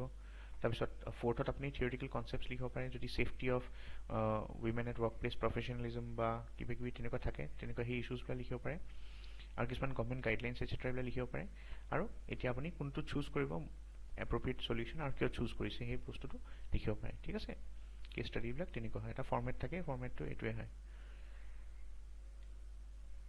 এতিয়া এই বস্তুটো ইম্পৰ্টেণ্ট হয়, বহুতে মোক আনচাৰ ৰাইটিং কেনেকৈ চেক কৰে, যদি আপোনালোকে চেল্ফ ইভালুৱেশ্যন কৰিব বিচাৰিছে, চ' এইটো বস্তু ভালকৈ চাব। এতিয়া চাওক, যদি আপোনালোকৰ কি কনচেপ্টখিনি এড্ৰেছ কৰিছে আনচাৰ, তেতিয়া আপোনালোকে নিজকে 2 মাৰ্কছ দিব। ঠিক আছে, যদি 10 মাৰ্কৰ কুৱেশ্যন হয় তেতিয়া আপুনি 2 মাৰ্কছ দিব, আৰু যদি 15 মাৰ্কছৰ কুৱেশ্যন হয় তেতিয়া 3 মাৰ্কছ দিব, যদি আপোনাৰ কি কনচেপ্টখিনি এড্ৰেছ কৰা হৈছে। নেক্সট আপুনি চাব যে আপোনাৰ ক্লিয়াৰ ডেফিনেশ্যন আছে নাই, কি কনচেপ্ট কিন্তু দিছে আপুনি, কিন্তু কি আপুনি ডেফিনেশ্যনছখিনি ভালকৈ দিছে নাই, ক্লিয়াৰ ডেফিনেশ্যনছ আছে নাই ইন্ট্ৰডাকশ্যনত। ঠিক আছে, তাত যদি আপুনি 10 মাৰ্কছৰ কুৱেশ্যনৰ কাৰণে যদি আপুনি দিছে তেতিয়া 1 মাৰ্ক নিজকে এৱাৰ্ড কৰিব পাৰে, আৰু যদি 15 মাৰ্কছৰ কুৱেশ্যন হয় তেতিয়া 1.5 মাৰ্কছ নিজকে এৱাৰ্ড কৰিব পাৰে। তাৰপিছত চাব আপোনালোকক যোনখিনি ডিমাণ্ড অফ দ্য কুৱেশ্যন হয় সেইটো আপোনালোকৰ প্ৰভাইড কৰিছে নাই, যদি প্ৰভাইড কৰিছে তেতিয়া 10 মাৰ্কছৰ কুৱেশ্যনৰ কাৰণে নিজকে 1 মাৰ্ক এৱাৰ্ড দিব পাৰে, আৰু 15 মাৰ্কছৰ কুৱেশ্যনৰ কাৰণে 1.5 আনচাৰ কৰিছে। আনচাৰ লিখোঁতে যদি কিৱৰ্ডৰ কিবা যদি এড্ৰেছ কৰা নাই তেতিয়া আপুনি 10 মাৰ্কছৰ কুৱেশ্যনৰ কাৰণে 1 মাৰ্ক মাইনাছ কৰিব পাৰে। আৰু দিছ এছপেক্ট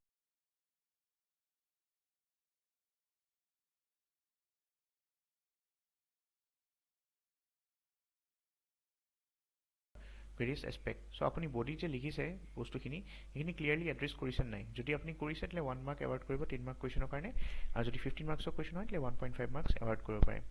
যদি আপুনি মানে এইখিনি হ'ল বডি পাৰ্টৰ। ঠিক আছে, চ' আপুনি যদি কিবা মেজৰ পইণ্ট মিছ কৰিছে বডিত তেতিয়া আপোনাৰ 1 মাৰ্কছ ৰিডিউচ কৰিব ফৰ 10 মাৰ্কছ কুৱেশ্যন, আৰু 1.5 মাৰ্কছ ৰিডিউচ কৰিব ফৰ 15 মাৰ্কছ কুৱেশ্যন। ঠিক আছে, নেক্সট আপুনি যদি ছাফিচিয়েণ্ট এক্সাম্পল দিছে, স্পেচিয়েলি GS4 পেপাৰত বহুত এক্সাম্পল দিব লাগে, যদি দিছে 1 মাৰ্ক এৱাৰ্ড কৰিব নিজকে, আৰু যদি দিয়া নাই তেতিয়া নকৰিব। আৰু যদি 15 মাৰ্কছৰ কুৱেশ্যনৰ কাৰণে যদি এক্সাম্পল দিছে আপুনি ছাফিচিয়েণ্টলি 1.5 মাৰ্কছ এৱাৰ্ড কৰিব। ঠিক আছে, আৰু যদি কনক্লুজনত আপোনালোকে ৱে ফৰৱাৰ্ডত কমেণ্ট স্কিমছ দিছে তেতিয়াহ'লে নিজকে 10 মাৰ্কছৰ কুৱেশ্যনৰ কাৰণে 0.5 মাৰ্কছ এৱাৰ্ড, আৰু 15 মাৰ্কছৰ কুৱেশ্যনৰ কাৰণে 1 মাৰ্ক এৱাৰ্ড কৰিব নিজকে।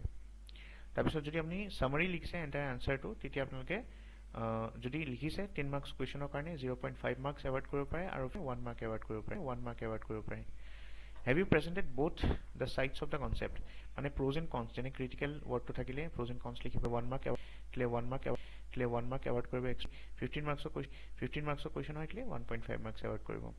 যদি relevant diagram table etc আপুনি ইউজ কৰিছে তেতিয়া আপোনালোকৰ 1 mark এৱাৰ্ড কৰিব পাৰে 10 মাৰ্কছৰ কুৱেশ্যনৰ কাৰণে আৰু 15 মাৰ্কছৰ কুৱেশ্যনৰ কাৰণে 1.5 mark এৱাৰ্ড কৰিব পাৰে তাৰপিছত যদি আপুনি word limitৰ ভিতৰত লিখিছে ঠিক আছে মানে plus minus 10% is okay মানে আপুনি যদি 150 word হয় আপুনি যদি ধৰক 170 word লিখিছে 180 it's fine আৰু তেনেকে 250 word ৰ ভিতৰত যদি আপুনি 270 280 word গুছি যায় ওপৰলে বা তাতকে কমো লিখে অলপমান that's also fine ঠিক আছে সো যদি আপোনালোকে এটো word limit মেইনটেইন কৰিছিলে 10 মাৰ্কছৰ কুৱেশ্যনৰ কাৰণে আপুনি নিজকে 0.5 মাৰ্কছ এৱাৰ্ড কৰিব পাৰে আৰু 15 মাৰ্কছৰ কুৱেশ্যনৰ কাৰণে 1 মাৰ্ক এৱাৰ্ড কৰিব পাৰে সো একৰ্ডিংলি এই বস্তুটো আপুনি ফলো কৰি নিজৰ আনসাৰটোৰ আপুনি কিমান মাৰ্কছ পাইছে ক্যালকুলেট কৰি লব পাৰে ঠিক আছে সো আপুনি গম পাই যাবতলে you can pinpoint where you are falling short That's the best part about this framework. Conclusion তেখেতে এখিনি লিখছে যে ভালকে এখিনি আপোনালোকে চাই লব ভালকে পঢ়িব চ্যালেঞ্জ হিচাপে মেইন চ্যালেঞ্জটো থাকে কেতিয়া স্টাৰ্ট কৰিম আমি কেতিয়া ষ্টপ কৰিম হয়নে আৰু যিয়ে হওক মুঠতে এতিয়া আপোনালোকে এইবিলাক ভাবি থাকি লাভ নাই এতিয়া টাইম কম আছে সো অবভিয়াসলি ষ্টপ বোলে কথা নাই আৰু যিমান পাৰে কৰি যাওক ঠিক সো ইয়াৰ পৰা আপোনাৰ যদি চাই পেজ নম্বৰ 107 পৰা পিডিএফ টো আপোনাৰ জিএস ৰ যোনখিনি ডিসকাশন হয় কোৱেশ্চন আনসাৰ তেখেতে ইয়াত আনসাৰ স্ক্ৰীন দি দিছে সো আপুনি এখিনি পঢ়িব পাৰে ঠিক আছে সো গতে মই ভিডিওটো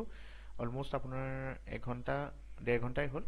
but I hope you like the video কাৰণ এটো বহুত দৰকাৰী ভিডিও আছে আনসাৰ ৰাইটিংৰ কাৰণে মই ভাবি থাকে এই কাৰণে মই ভাবিলো নিজৰ এটা অপিনিয়ন দিয়াতকে এজন আইডল পাৰসন যাক মই নিজে ফলো কৰো স্যাৰ মনোজ জিন্দল স্যাৰক তেখেতৰ এখন পঢ়িছো মই নিজেও পঢ়িছো share ভাল লাগিলে share hope you like the video কৰিব আপোনাৰ পাৰে share কৰিব আপোনাৰ ফ্ৰেণ্ডছ সকলৰ লগত যোনে পৰীক্ষা দিব যাতে তেখেত সকলো জানে যে আনসাৰ ৰাইটিং কেনেকৈ কৰিব লাগে বা কি বস্তু মেইনটেইন কৰিব লাগে ষ্টেণ্ডাৰ্ডছ ওকে